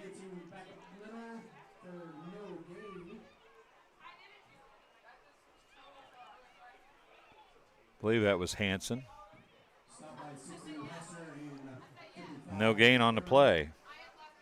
Second down and 10.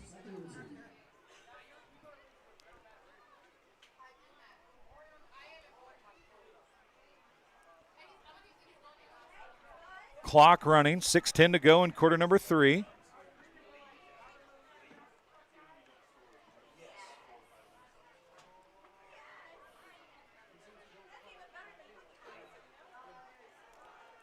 I formation, second back, gets the handoff, and Austin Nelson thought there was a fumble.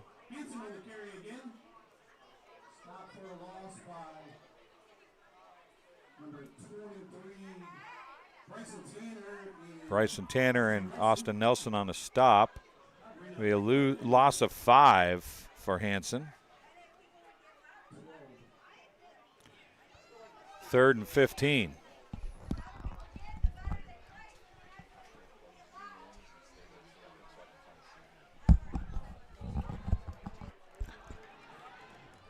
So 3rd and long now, probably 4-down territory for the Patriots. Shaver in the shotgun.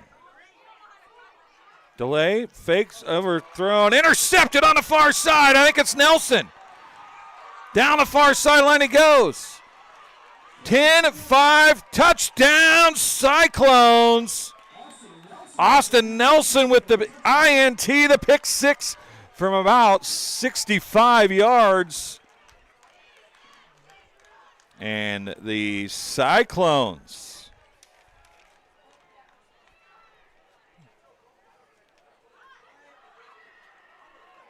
are on the scoreboard.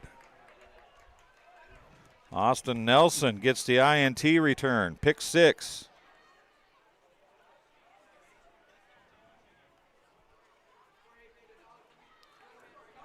See what they do for the 2-point conversion here. Going to move it to the left hash mark.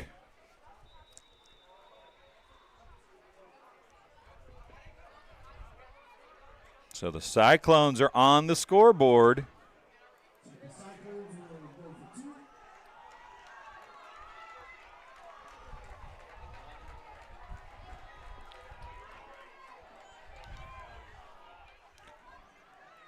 Going to try that same play they did before. This time they're going to pitch it to Nelson around the left side. And again, he breaks the tackle and he gets in.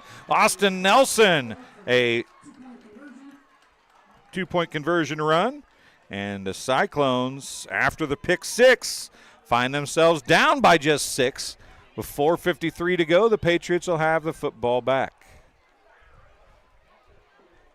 That ball just a little underthrown. Nelson made a good play on the football, got a hand up, swiped it away, and then ran uncontested down the far sideline for the touchdown. We'll take a break. You're watching TSSR Game Time Live, presented by MDH.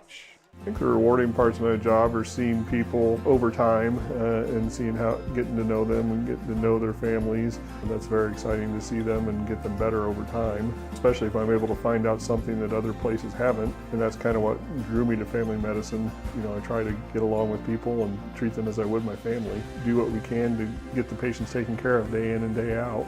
It's pretty supportive. I'm Dr. Michael Waters. I'm a family physician here at the McDonough District Hospital Family Clinic. And we're back here. I didn't update it. 14-8. The Cyclones, with a pick 6 by Austin Nelson, have closed this one up in a hurry. Patriots kind of in the middle of a drive. The Cyclones come up with a big play to put them behind the sticks, and then the interception by Austin Nelson goes about 65 yards back for a touchdown, and it's a 6-point game. It looked like for a split second the Patriots were driving to make it a 3-possession game. Instead, it's now a 1-possession game. Kickoff taken at the 20. Upfield, breaking some tackles, bounces it outside. Now it's a foot race. Wrestled down by Austin Nelson. Hetty on the return. Nelson kind of cow wrestled him, riding the horse, and jumped off and put the arm around the neck and just kind of threw him down like he was getting ready to hog tie him or something. 1st and 10 at the Cyclones' 45-yard line for the Patriots. Once again, hop in that live chat. Tell us where you're watching from and who you're cheering for. We do love to see that.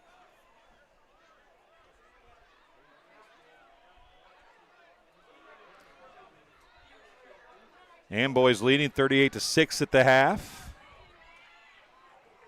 Over, I believe, Flanagan. Hesitation up the middle. Hanson on the carry. See if they give him 6 or 5. Give him 6.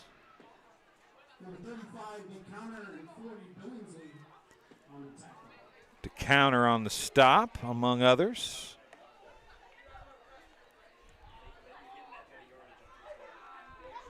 And BPC, they're back underway. 34-12. BPC has scored a touchdown in the third quarter.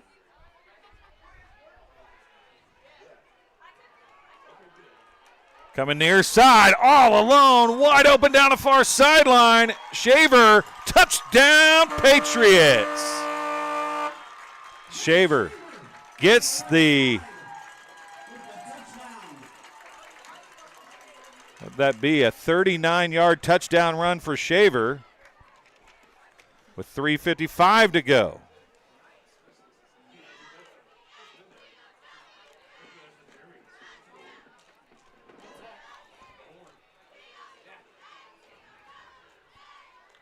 $39-yard run for Shaver.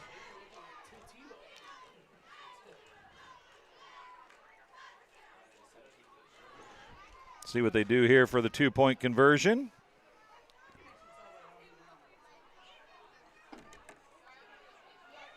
Six 0 Spartans in the second quarter up in Cambridge. Ridgewood leading West Central. It's going to be Hanson on a direct snap. Round right side, race to the pylon. Is a 2-point conversion for Hanson.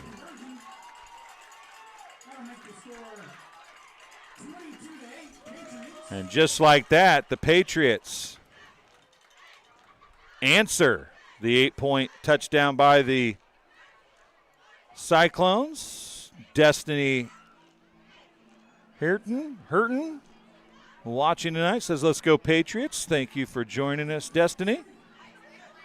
Game tonight, in part, being brought to you by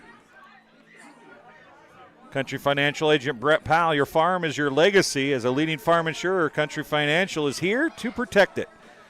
Call Brett Powell, your local country rep, at 309-652-3889 for a free quote today. And McDonough Telephone Cooperative. West Prairie home game streams in the schools are made possible by McDonough Telephone's fiber internet Buffering means suffering, so kick slow Wi-Fi to the curb and connect to your home with MTC Fiber Internet to get blazing fast Wi-Fi with speeds up to 1 gig. Sign up online at mtcfiber.net. And JoJo's Gaming Parlor. JoJo's Gaming Parlor offers the best gaming experience in the McDonough County area. Stop in for a cold drink and a chance to take home a nice wad of cash while you're at it. And another squib kick. This one's going to be recovered by the Cyclones without any excitement. I believe that was Eli to counter maybe recovering that. Either that or Zabo, not for sure.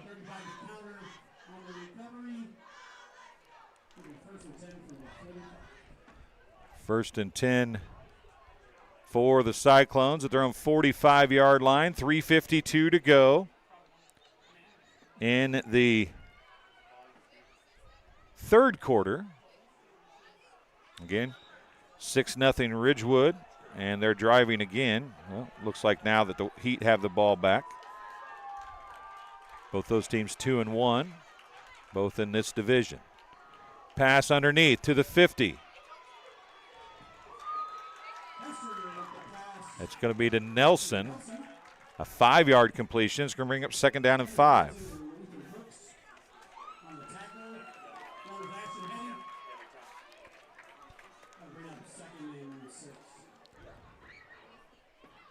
Well, they moved it back a yard. That's a good call.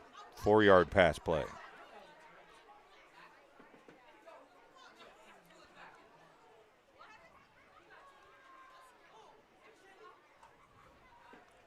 Hester's got 2 receptions for 10 yards.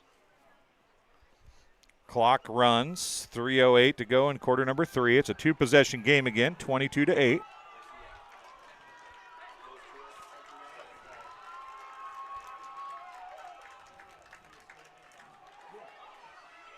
This is Hester across the 50, tackled by Hanson.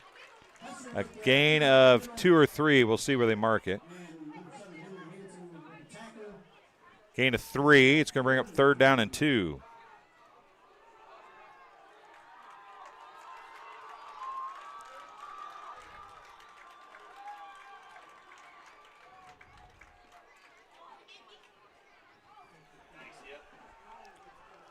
Looks like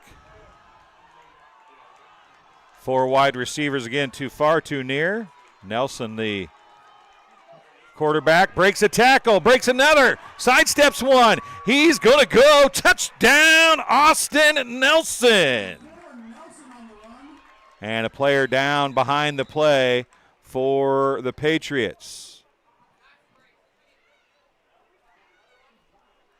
A 46-yard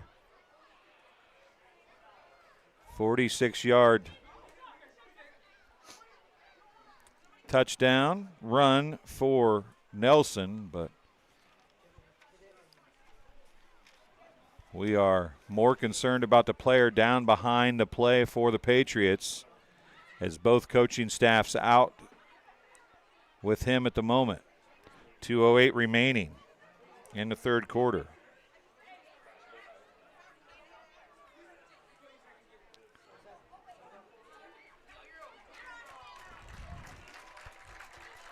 Walking off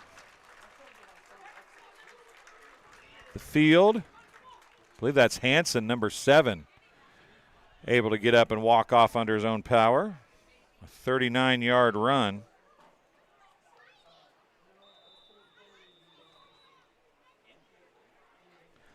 Two-point conversion coming.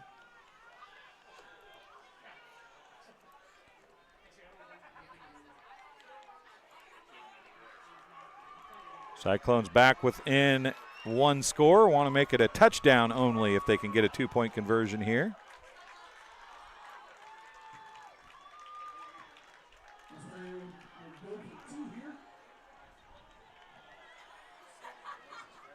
This time it's Hester back as the quarterback. He's going to keep it. Rolls right, throws right, and caught for a 2-point conversion to Nelson. 2-point conversion is good. 22-16 the score now. We'll take a break. You're watching TSSR Game Time Live, presented by MDH. My name is Kelsey Cunningham. I'm a nurse practitioner with the cardiology department here at McDonough District Hospital. Cardiology is like a big puzzle. A lot of things can be traced back to the heart, and to see somebody in your office at the beginning of the process really down on themselves and, not feeling like their best self, and I think in their mind never really thinking that they're going to recover from that, to fast forward 6 months where they're back doing things they once did. It's the ultimate goal, and I love to see it happen. And welcome back. You can see on the scoreboard 22-14. A little offense found here in the second half for both these two teams. And the Cyclones have closed within a touchdown once again. Austin Nelson interception return and an Austin Nelson run.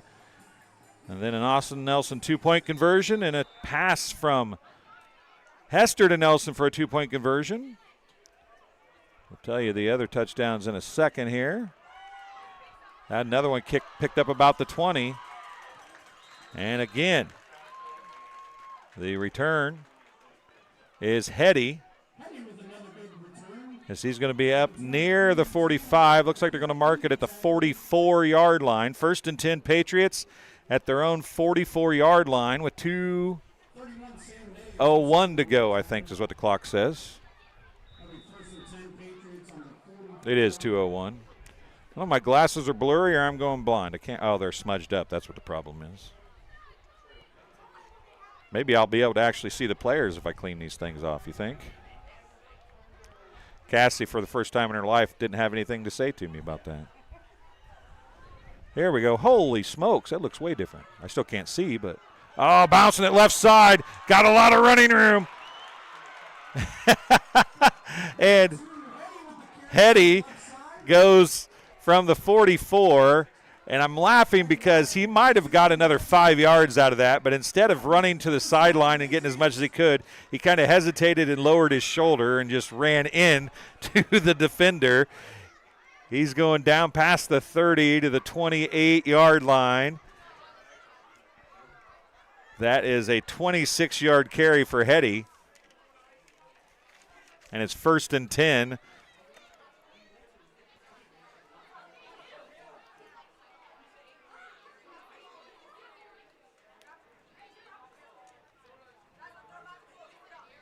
$45 yards on 4 carries for Hetty now.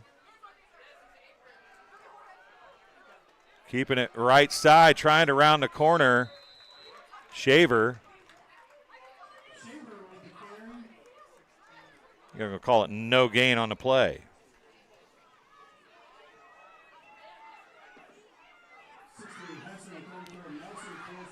Hester, Nelson, and friends force him to the sidelines and out of bounds. Clock continues to run, though. 52 seconds left in the third quarter. I'll have to run at least one more play here.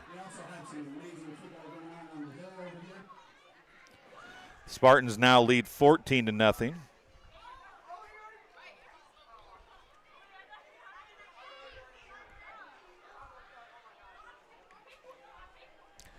Shaver, handoff up the middle. Hetty.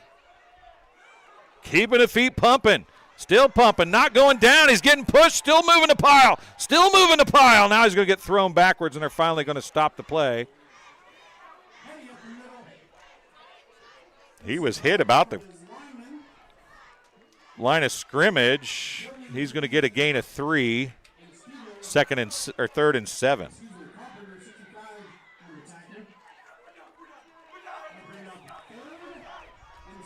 And that's the end of the third quarter of play. We'll take a break. Final 12 minutes coming your way. It's a one-score game at Peoria Heights. You're watching TSSR Game Time Live, presented by MDH. I'm Lindsay Schaefer. I'm a physical therapist specializing in pelvic floor physical therapy here at McDonough District Hospital Sports Medicine and Rehabilitation. Young women, a lot of them have pelvic pain. They don't realize that it's something that they don't have to live with anymore. It's very common for people to have urinary leakage And I always say it's common, but it's not normal. It's not something you need to live with. I also focus on hip pain, back pain. It's all kind of connected. Any age really can benefit from it. And welcome back here to Peoria Heights High School as we get ready for another kickoff. It is 48-12, Galva and Bushnell. 14-0 Ridgewood over West Central in Cambridge. That game only in the second quarter because of a lightning delay. I understand the West Carroll game and a lightning delay earlier as well. Not sure if they're back in action or not. The other game in this division, Amboy leading FCW. Franklin Center Williams is 38-6, I was told. There's trouble on the snap. Shaver falls back on it, but it's no gain on the play. 4th and 7. Clock continues to run. Big defensive play here for the Cyclones. 4th and 7 for the Patriots in Cyclone territory, just at the 25-yard line, just outside the red zone. But the Cyclones, if they can get a stop here, have a chance to tie and or take a lead if they can get a touchdown and another 2-point conversion. Here come the Patriots to the line of scrimmage. Shaver. And we've got motion, I do believe. Timeout taken by the Patriots.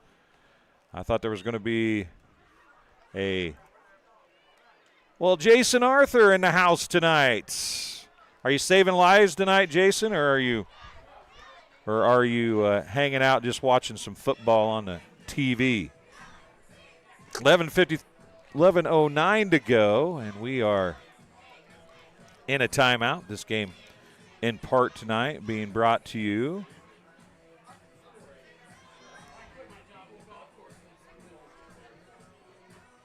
by Adams Experts. Looking for top-notch local computer sales and repair services? Call Adams Experts in Quincy at 217-214-3423 for fast, friendly, and affordable assistance. We make technology work. That's Adams Experts, your go-to when your computer goes down. And Western Illinois University, leathernecks don't just blend in because purple stands out. At WIU, there is limitless potential with campuses in Macomb, Quad Cities, and online. Visit wiu.edu/potential to become a leatherneck and get an education that stands out. Here we go. 4th and 7. Rolling right, running back, going the wrong direction. He's going to throw it, and he gets it across the line of scrimmage and out of bounds. No grounding call, and it is 1st and 10. Cyclones at their own 25-yard line. Shaver, a good job there to keep in mind that he didn't want to give up that 13 yards that he had lost in that scramble. He threw it downfield, got it out of play. Nobody could catch it, got it across the line of scrimmage. Jason says he's homebound tonight, taking a night off from life-saving. Jason really does save lives occasionally. He is a paramedic in McDonough County. Here is Nelson. Gain of 5.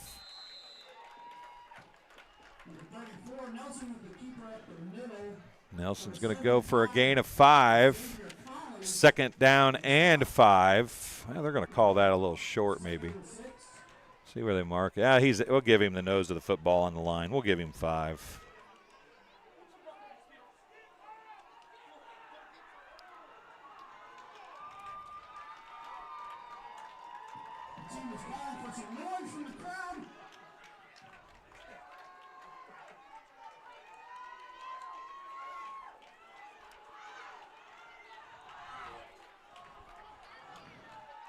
Spreading it out again.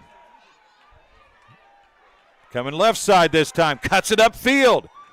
A 1st down for the Cyclones. Austin Nelson on the carry again. He's going to go for a gain of 8 and a first down.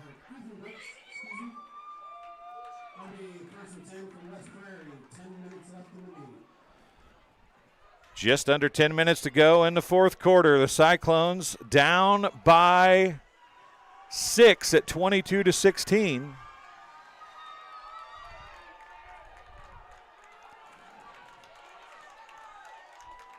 Nelson again, right side this time. This time they're going to bottle him up a little bit. A gain of 2 maybe on the play. No, that was Hester that time. They fooled me. They're going to give him 3. I'll give him 3 for Hester. We'll give him 3. Second and 7. Second down and 7. I think the announcer's making fun of me down there, but I'm not real sure. I mean, I don't blame him. I'd make fun of me too. I'm just saying, but.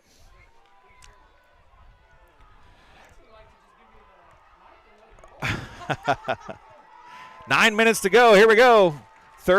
Second down and 7. Direct snap again. A flag is down. That might be a holding. No gain on the play. Nelson on the carry. It's going to go for no gain, but there is a flag down. See it right there in the middle of the screen. See what the flag marker is. It's going to be a hold on the Cyclones from 2 yards downfield. We're going to mark it from the line of scrimmage, the original line of scrimmage. That'll make it second down and 17. Unofficially, that's the first penalty on the Cyclones tonight. Second down and 17 now. You have to think that one of these times when the Cyclones spread those 4 wide receivers out, Nelson and or Hester are going to jab step forward and then dump something over the top, or at least try to. They have not done that yet since they've come out in this 4 wide spread offense. Here comes Hester, and he's the thrower of the 2 in the backfield. And here is the throw. He's going to go down the middle. It's overthrown and intercepted.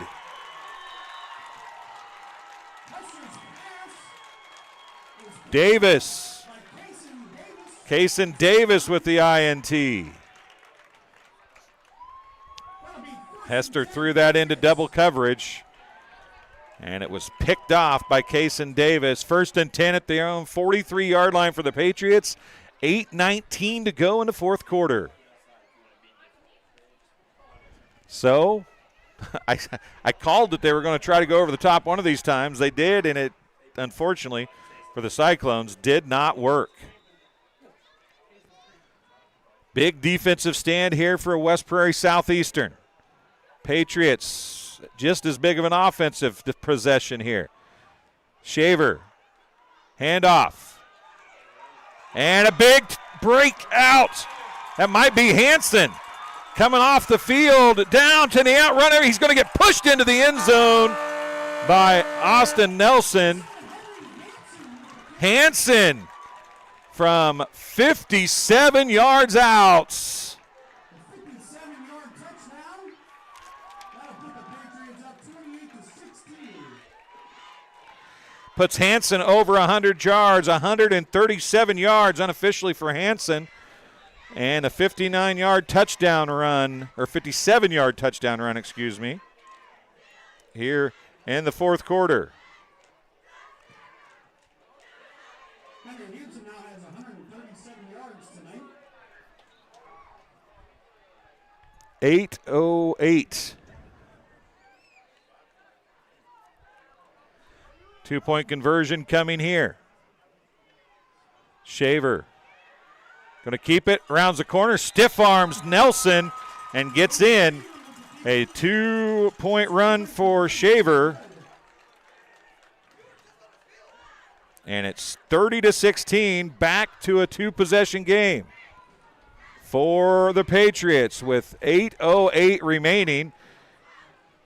I was actually thinking before that possession started that maybe they can run a lot of clock off here. They're up by 6, take a nice long drive, or you could just score on your first play and get another touchdown and have a 2-possession lead and not worry about running and climb off the clock. Well, whichever way you want to do it, I suppose.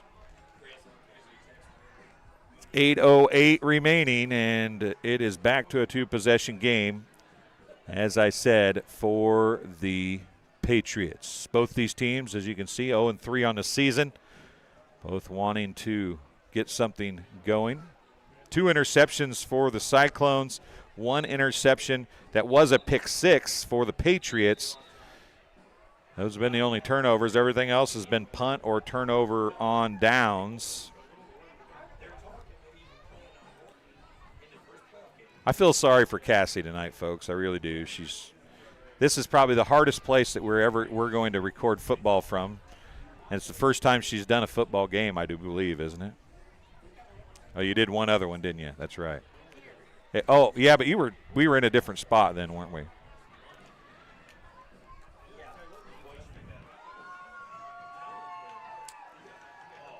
Here comes the kick once again.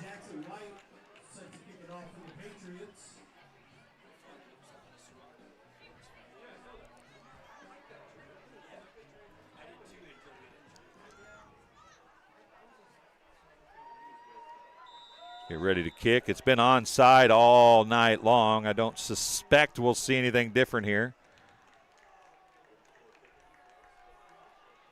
Nope, the squib kick again. Bobbled around, fell on, and recovered at the 48 of the Cyclones. Eli to counter on the recovery. First and 10. Cyclones have some making up to do now. They were down by 6 and driving before the interception. Now time becomes much more of a concern for West Prairie Southeastern as the Patriots scored on their first play after the interception, trying to make it the dagger. And another whistle and another timeout. Going to be charged to the Patriots. We'll take one as well. You're watching TSSR Game Time Live, presented by MDH. Every McDonough District Hospital sports medicine and rehabilitation patient receives one-on-one appointment times with a licensed staff member. They develop a personalized recovery and treatment plan to turn your setback into a comeback. We offer physical and occupational therapy, vestibular rehabilitation, speech-language pathology, cardiac and pulmonary rehabilitation, dry needling, and pelvic floor therapy. MDH, your community physical therapy partner, growing our legacy one patient at a time. And welcome back as we get ready to go. We will be having some information from the West Central Illinois Officials Association coming in the next week or two, as we want to start letting folks know that officials in every sport are needed. If you've ever wanted to take part in athletics as an adult, that's one of the best ways to do it. Come out, be an official. A vast majority of officials now are 50 and older. Need to get some young blood in there. So if you're interested in football officiating, baseball officiating, any of that stuff, now's the time to do it. Dropping back to pass. Downfield, tipped away, incomplete. The ball rolls away. Wilcox. Brooks on the breakup. 8 minutes on the clock. 2nd and 10 from their own 48 for the Cyclones.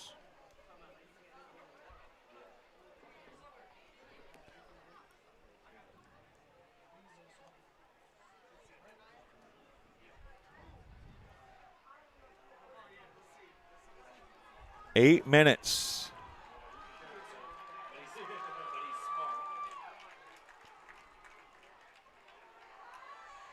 Oh, an open receiver flying down the middle, but went to the flat. Intended for Nelson, goes incomplete, but man, did he have somebody wide open over the top. Went where it was supposed to go, which was to Nelson. It falls incomplete. Brings out 3rd down and 10 with 7:56 remaining.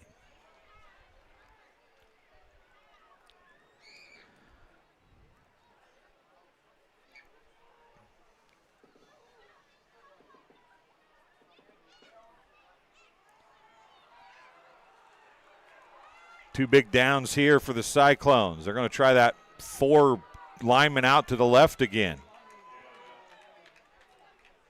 Pitch. Got a little bit of running room this time for Nelson. It's going to be a 4-yard gain for Nelson. Brings up 4th down and 6.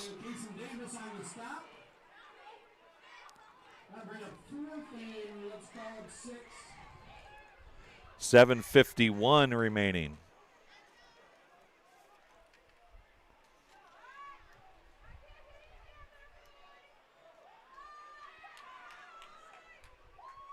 Knocked out of bounds, so the clock is not running here, but they're taking a long time to get this play in.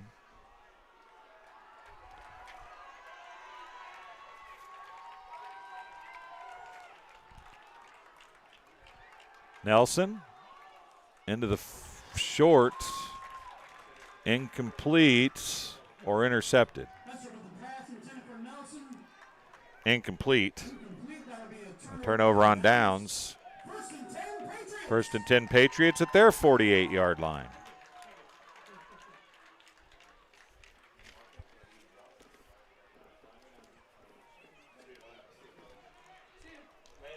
So this could be the dagger. Know what I mean, not what I say, folks. I'm telling you. I wasted all my intelligent words, which few I have, on a Division I volleyball game on ESPN Plus earlier today. Missouri beat Valpo in the Leatherneck Classic earlier today. Western should be playing tonight. There's a run outside, breaks a tackle, can't stay in bounds though. Hansen with the carry. He took that long last lunge and it got him pretty close to the 1st down. We'll see where they mark it. It's going to be a 10-yard gain for Hansen.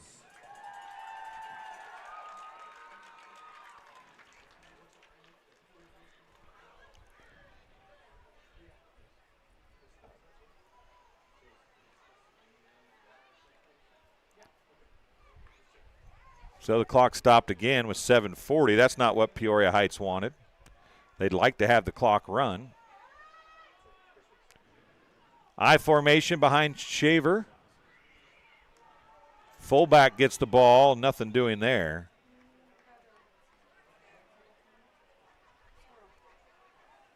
No gain on the play.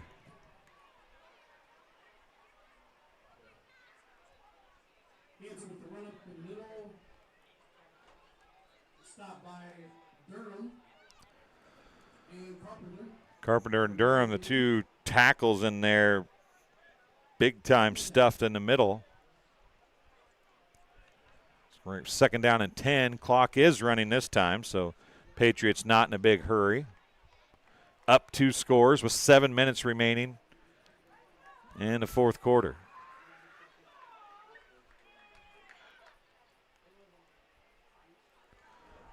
Snap, in a backfield and a big tackle.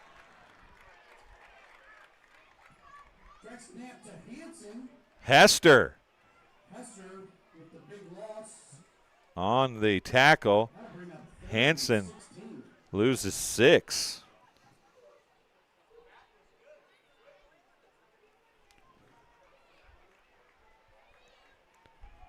Third and 16 after that play.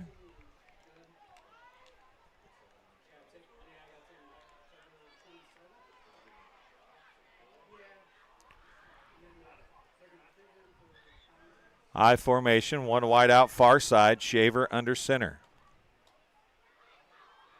Letting as much time run as they can, down to near the 6-minute mark. The arm starts waving, they get positioned. And again, the Cyclones just plain run all the way. Nelson into the backfield. No, Hester into the backfield again. Timeout. Charge to West Prairie. Timeout West Prairie. They're first of the second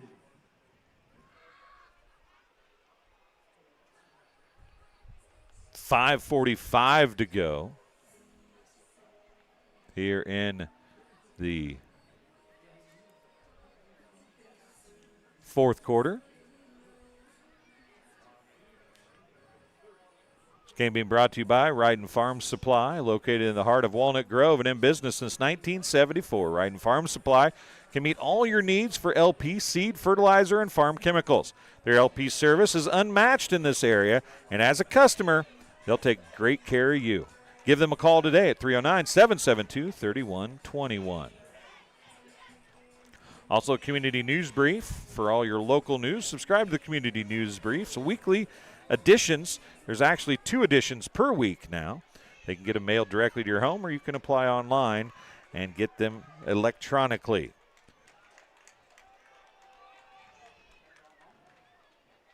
Pick up those newspapers in Blandesville, Colchester, Bushnell, and, of course, Macomb, Good Hope.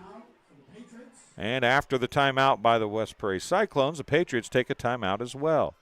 This game also being brought to you tonight by M&B Furniture. Bushnell's only furniture store is M&B Furniture, a mainstay in the community, and offers free delivery within 40 miles. For everything you need to furnish your new home or replenish an old one, stop and see the fine folks at 481 West Main Street, or find them on Facebook, Instagram, or on the web at www.mbfurniturinc.com. That's spelled out and an INC for Incorporated. You can also call 309-772-2111. 5:45 left as the two teams come back out of the back-to-back timeouts. Cassie is doing some line dancing here beside me as we get ready to go. Were you not? Okay. You're wobbling. Doing a wobble. She wobbles on the regular. Out the far side, it's going to be a first down run and then some. Shaver on the keeper, down to the 30, it looks like.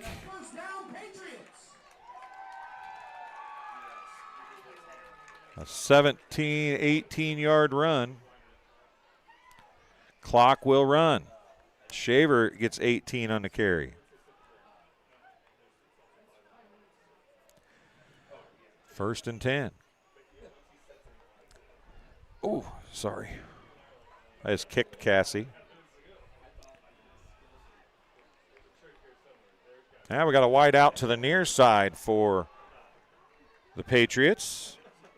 Taking as much time again as they can with the clock running, approaching the 5-minute mark.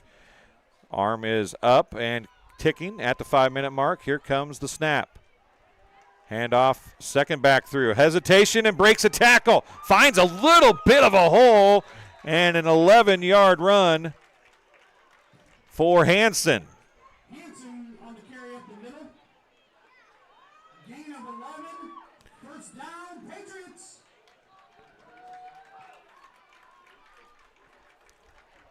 Patriots doing everything you want to do on this last drive. They're eating up clock, and they're matriculating the ball down the field slowly, taking up as much time as they can, and if they have their way, it'll end in a touchdown. The Cyclones need to figure out a way to get a stop here, get the ball back. I don't think there'll be a doubt that there will be any kind of a pass, but you never know. They are 2 wideouts near side this time. Handoff is going to go to Hansen again. They spread out the defense a little bit. Hansen's going to go for a gain of 8. Bring up second down and 2 from the 10. Bring up a second and 2.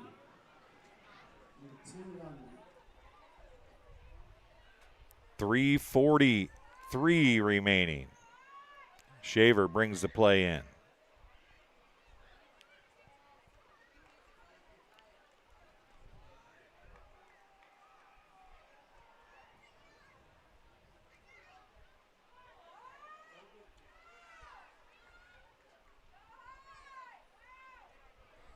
Waiting for the back official. There goes the arm.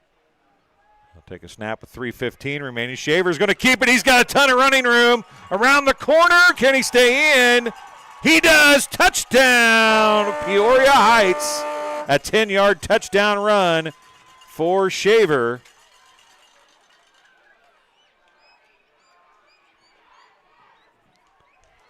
With 3:09 remaining.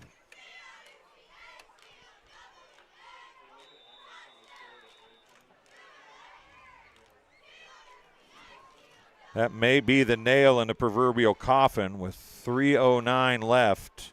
Shaver, a 10-yard run.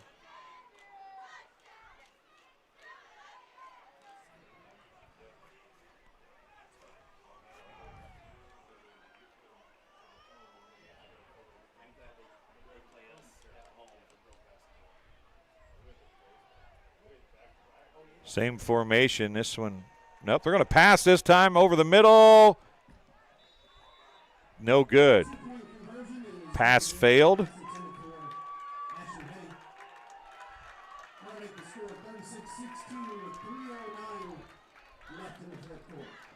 (36-16) the score.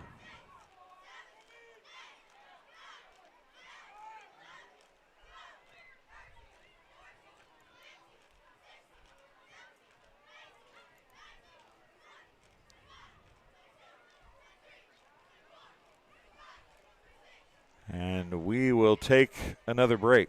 3:09 remaining. Patriots taking control here in the fourth quarter.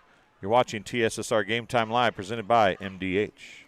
Here at MDH, we provide one-on-one care to our patients. This allows them to feel supported and empowered during their labor process. The Tower of Power is a cart full of tools and resources to help support women during their labor experience. Items include massage therapy tools, aromatherapy, personal care items, music therapy, and features our labor menu. We provide a celebratory dinner to each family to congratulate them on their new little one. We strive to create a safe and supportive environment where each mother's unique birth plan is respected. Welcome back here. 3:09 remaining.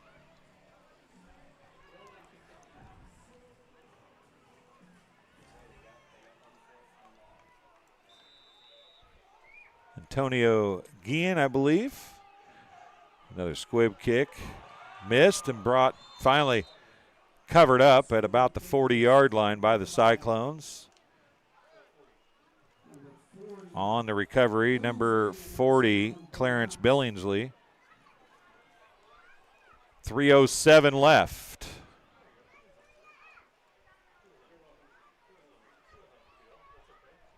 Looks like we may have a few different players in for the Cyclones now.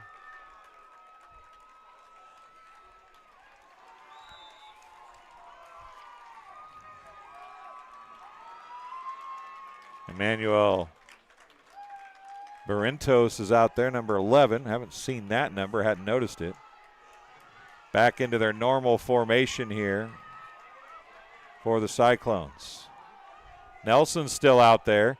He breaks, sidesteps one tackler. Ball's on the ground. They're going to say he's down. A gain of 3 or 4. We'll see where they mark it. We'll give him a gain of 4. 2nd and 6. Clock running.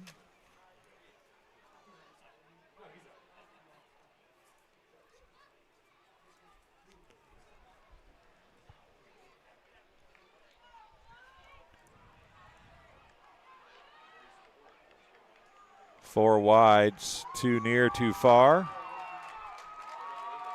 And a illegal procedure penalty up top.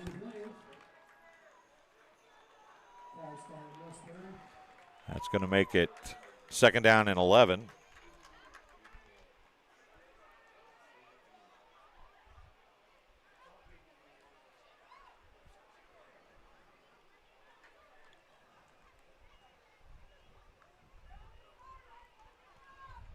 I believe the clock will start running again. We'll see if he winds it or not at the white hat. Doesn't look like he's going to.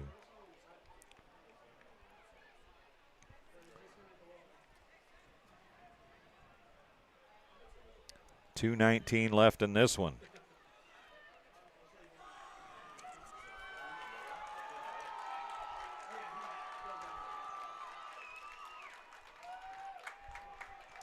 Keeper near side. I believe it's Nelson again. It is. He's going to go for a gain of 6.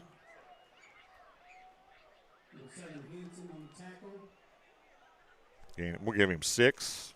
Second and a long 5.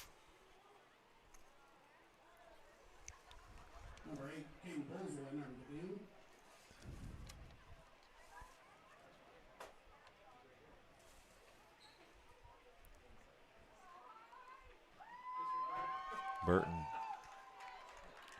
in the game. 2 wides, make it 4 wides. Nelson's going to pass this time. Looks to pass.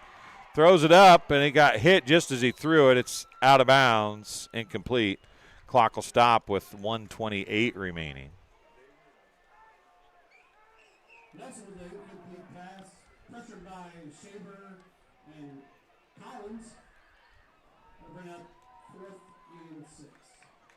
Holy smokes, is that right? Am I seeing that right?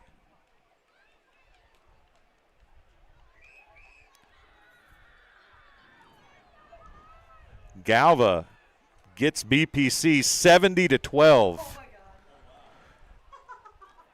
A final at Bushnell. Another 8-man score. Galva beat BPC 70-12.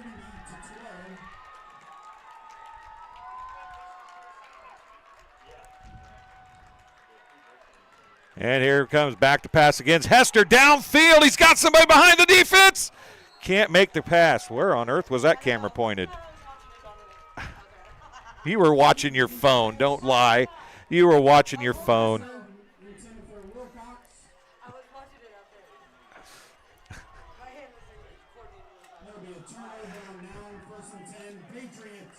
Turnover on downs. It'll be 1st and 10 Patriots.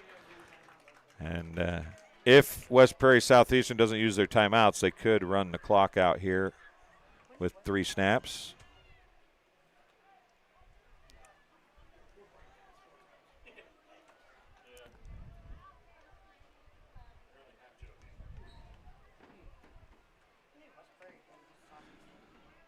So here we go, 1:22 left, and it looks like they're going to get into a victory formation.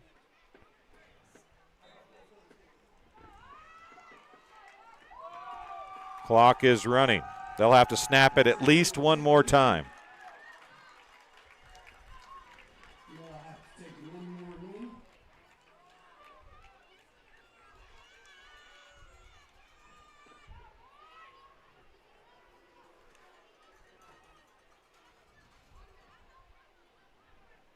Clock can get below 40 seconds. They can only have to take one more, but I don't know if that, they might have to take 2 snaps.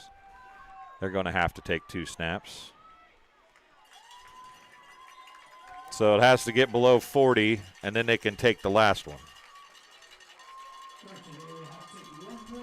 They were about 3 seconds away from being able to have to take one more. And this will do it. That's going to end it here from Peoria Heights. Final score 36-16. Peoria Heights gets their first win of the season. And the Cyclones fall to 0-4 as the clock has not officially ran out as of yet. Still 10 seconds on the game clock.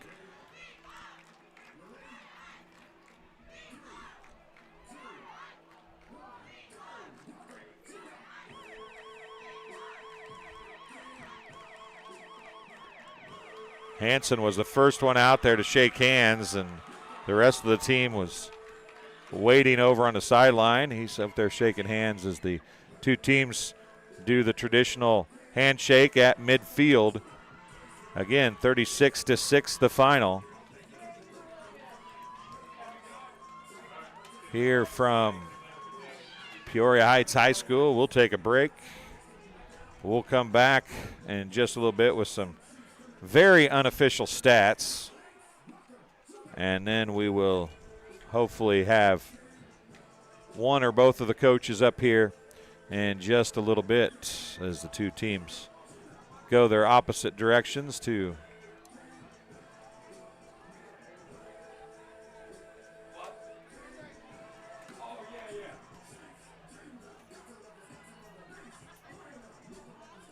talk to their respective teams, do the coaches, and then we'll see if either of them are able to head up this way. So we'll take a break. We'll be back. You're watching TSSR Game Time Live presented by MDH. I think the rewarding parts of my job are seeing people over time and seeing getting to know them and getting to know their families. And that's very exciting to see them and get them better over time, especially if I'm able to find out something that other places haven't. And that's kind of what drew me to family medicine. You know, I try to get along with people and treat them as I would my family. Do what we can to get the patients taken care of day in and day out. It's pretty supportive. I'm Dr. Michael Waters. I'm a family physician here at the McDonough District Hospital Family Clinic. All right, well, we're here with Bill Murdoch, and this is the second year in a row, Bill, that I've talked to you. Yes, unfortunately. Yeah, probably unfortunately for you. I think you might have been the most talked about interview of all of our MDH interviews last year, though. I don't know whether I need to be proud of that or ashamed of that. I don't know which one to go with. Maybe both, I don't know. Probably. The thing that I find comical is I gave you a hard time last year, as I said, because, man, you're way up the ladder. You know, you're a high-end employee for me to be talking to. And you're even higher up the road now than you were last year. Yeah. Yes. Last year when we spoke, I was the CFO, the Chief Financial Officer, and since then I've been in the CEO role, Chief Executive Officer here at the hospital for about 8 months now. Well, not to toot your horn, but everything I hear is good coming out of MDH since you've taken over. So, what was your mindset when you stepped into that role, and what do you see MDH doing here? Well, I've never had aspirations to be a CEO of a hospital, but we have a great team here, and I just felt it was that time in my career to step in and take over and see how it goes. We have a great team here at MDH, very proud of everybody. They're very passionate and have a lot of pride in the organization. So it just made that job so much easier for me to step into my new role. Yeah, it's easy to work with people who want to do a good job, isn't it? And it seems like everybody I talk to here is that kind of person. Absolutely. Absolutely. Everybody's engaged, and they want to do well, and they want to succeed. And we want them to succeed here at the organization. I think MDH has always had a pretty good name in the area. What are you trying to do for MDH to even step that up a little bit more? Right. So Pat Osterman and myself, we've done a lot of community relationship building, reaching out to the community leaders, reaching out to our competitors to see how we can work together better to be a stronger organization overall. Yeah, strong organization, and you guys continue to add pieces and parts. You've expanded to Monmouth. We talked a little bit about that with your urgent care and physical therapy. The pharmacy is looking really nice right now. Right, and it's ready to come online. The construction's finishing up this week, and then next step is to get the certifications, inspections going. So we should be open for business later at the end of this year or first part of January. So we mentioned last year you're relatively local to the McDonough County area. So you're one of the first CEOs that I remember that's local to McDonough. You have like a foothold in the area. Does that make this job, not that being CEO of any company doesn't have meaning, but does it mean a little more for you because you are from here? It does, and it helps. I think it builds trust because they know I'm local. I'll have that connection with the community. Yes, my mother owns farmland south of town. My father-in-law owns farmland here. My wife's a bomber. She's a leatherneck. I'm a leatherneck. We got kids that are leathernecks too. So I feel like we have a lot of fabric in the community to take this organization to the next level. Well, we're going to keep the interview shorter, but I cannot get done with this interview without asking if you got any deer last year. I did. Actually, yes, I did. And as we talked last year too, I participate Hunters for the Hungry, where we donate our harvest, and I did that last year. So yes, I was successful. So you spend a lot of time at MDH and helping people, and then you're helping people when you're Oh, at home too. Try to. That's a little different. You know, you're by yourself, and sometimes that's good to decompress and do all that. But yeah, no, it works out well. So what's been the biggest surprise? You never had any ideas of wanting to be CEO. What's been the biggest surprise so far since you've taken a job? Oh, I think just the loyalty our staff has for the organization. They want it to do well, and I think with that support has made this job so much better for me. Well, Bill, I appreciate you talking to me. It's always fun getting to talk to you, so hopefully we'll do it again next year, and we'll have new big things to talk about from MDH. Let's plan on it, and thank you for your time and having me on again this year after last year. Hey, not a problem. Like I said, you were the biggest fan, I think, supported video of all of them. So we'll see if you can continue that. Maybe I should give an award. You think? I think we should come up with an award. Okay, you work on that, okay, and then we'll talk about it. Okay, I'll do that. We'll be back with the second half in just a few minutes. The MDH Community Pharmacy in Macomb is open 7 days a week, including extended hours on the weekdays for your convenience. Our team is available to answer questions about all your medications, and we offer free local home deliveries. Aetna, Blue Cross Blue Shield, Medicare, and most insurance plans are accepted. McDonough District Hospital, your community healthcare partner, growing our legacy one patient at a time. When you trust your healthcare needs to MDH, you'll receive the highest quality, compassionate care from our nationally accredited medical departments and award-winning staff. We are here for you 24 hours a day, 7 days a week, providing exceptional care right here in Macomb.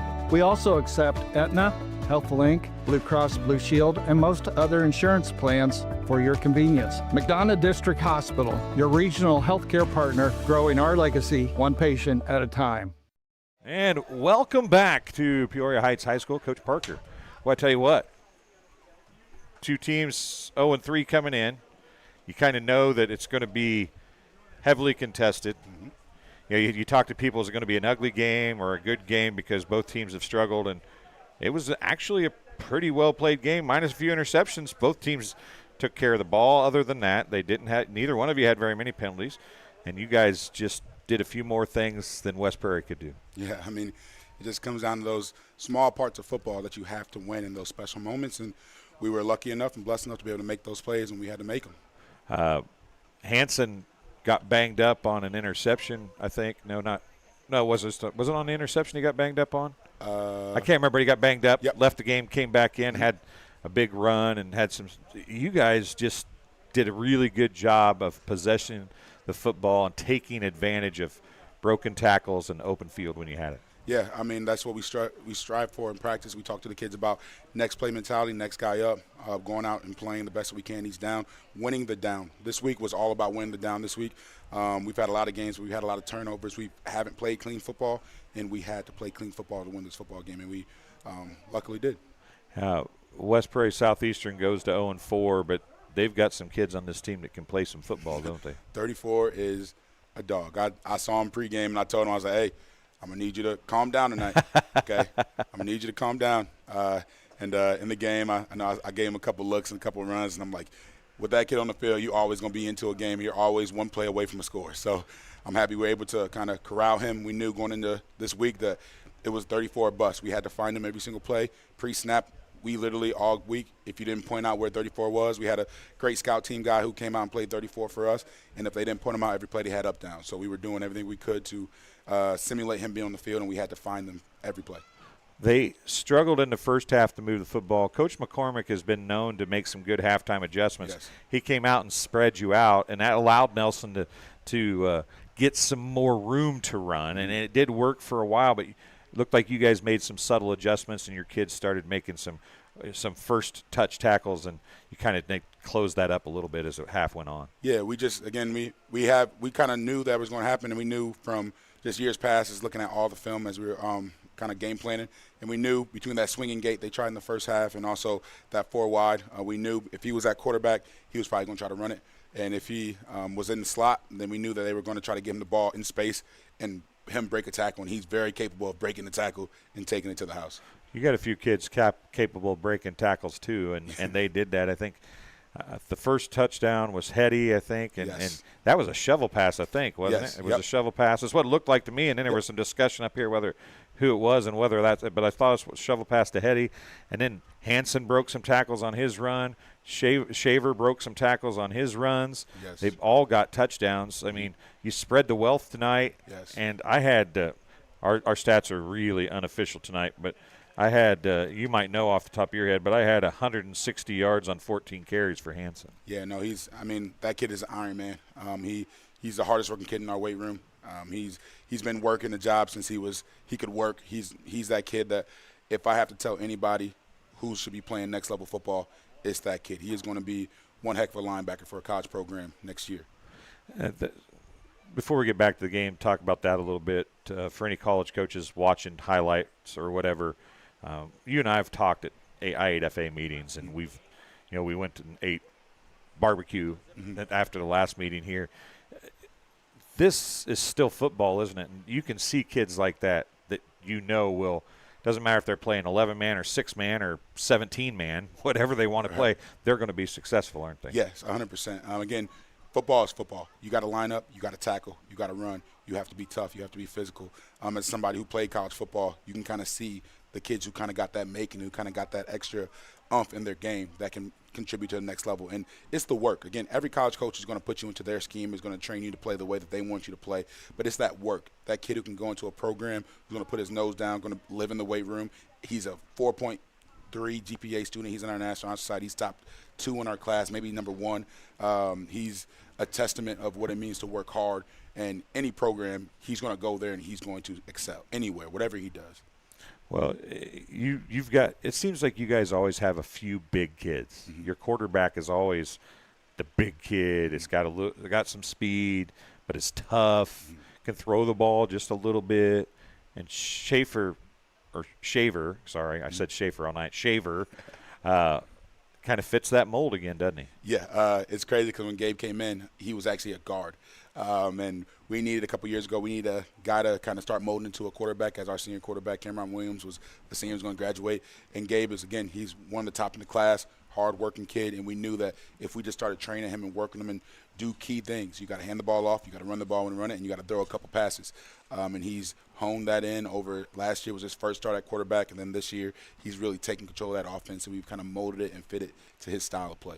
That's kind of what 8-man football is, I feel like, if you can get that bigger kid that's still athletic and has a little bit of speed, he can be successful as a running back or even a quarterback in this. But at the same time, you need that kind of kid to be a lineman too. Yeah. I mean, it's kind of a weird situation in 8-man, but when you can figure out how to do that, you can be really successful. Yeah, I mean, I think it's just about matchups each week, trying to figure out who you're going against, what you can exploit, what you know is going to kind of be a weakness to you, and then trying to exploit their weaknesses and hope yours don't get too exploited too badly. You guys came into this 0-3, but your season hasn't been what you started the season to be, right? I mean, you lost a game and you lost another game and you had to go here and you should have been here, or you should have been here and you had to go there. And, I mean, this ended up being your first home game. It shouldn't have been. You're 0-3, but you've had some real curveballs thrown at you. Yeah, no, 100%. Again, we talk about in our program, football echoes life. Again, we really try to teach the kid how to be young men because, again, at the end of the day, they're going to graduate, they're going to be fathers, they're going to be husbands, and it's about how do you react to change. And they've done a really good job of doing that. They understood that we played week 0 away. We had our first 3 games away. We had to lose a home game and go away. But we want to play football. We trained all summer to play football. So however that happens, however that works, we're going to line it up every single Friday and play football to the best of our ability with who we got. A couple teams took forfeits through this year. You guys did not take forfeits. When you could have, you didn't. It hurts you in record, but it doesn't hurt you in playoff points. So did that even play a role at all in your decision-making? I heard some coaches at the I8FA meetings like, I'll just take the forfeit, and other coaches are like, hey, we want to play.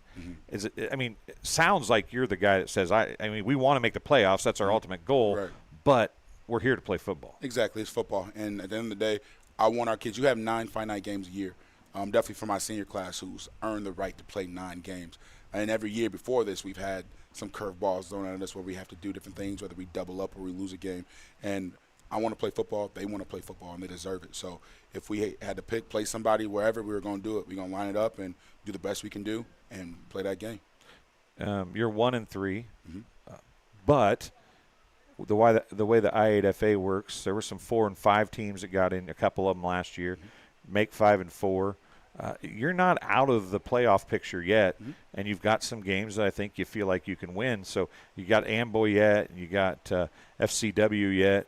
So you got a few tough games, but you have to feel like you're on that brink. You can get there probably. Yeah, no, I mean, again, every Friday is something different. I tell the kids every day, we can lose every single game, and we can win every single game. It really comes down to how we prepare and how we play. We got to win those little moments of a football game, and today we were blessed enough to win those little moments. And next week, we want to earn the right to be blessed to win those little moments again. Every week we have to win those little moments. And if we do, that puts us in a chance to take the win because it's never going to be given to us. We got to take it.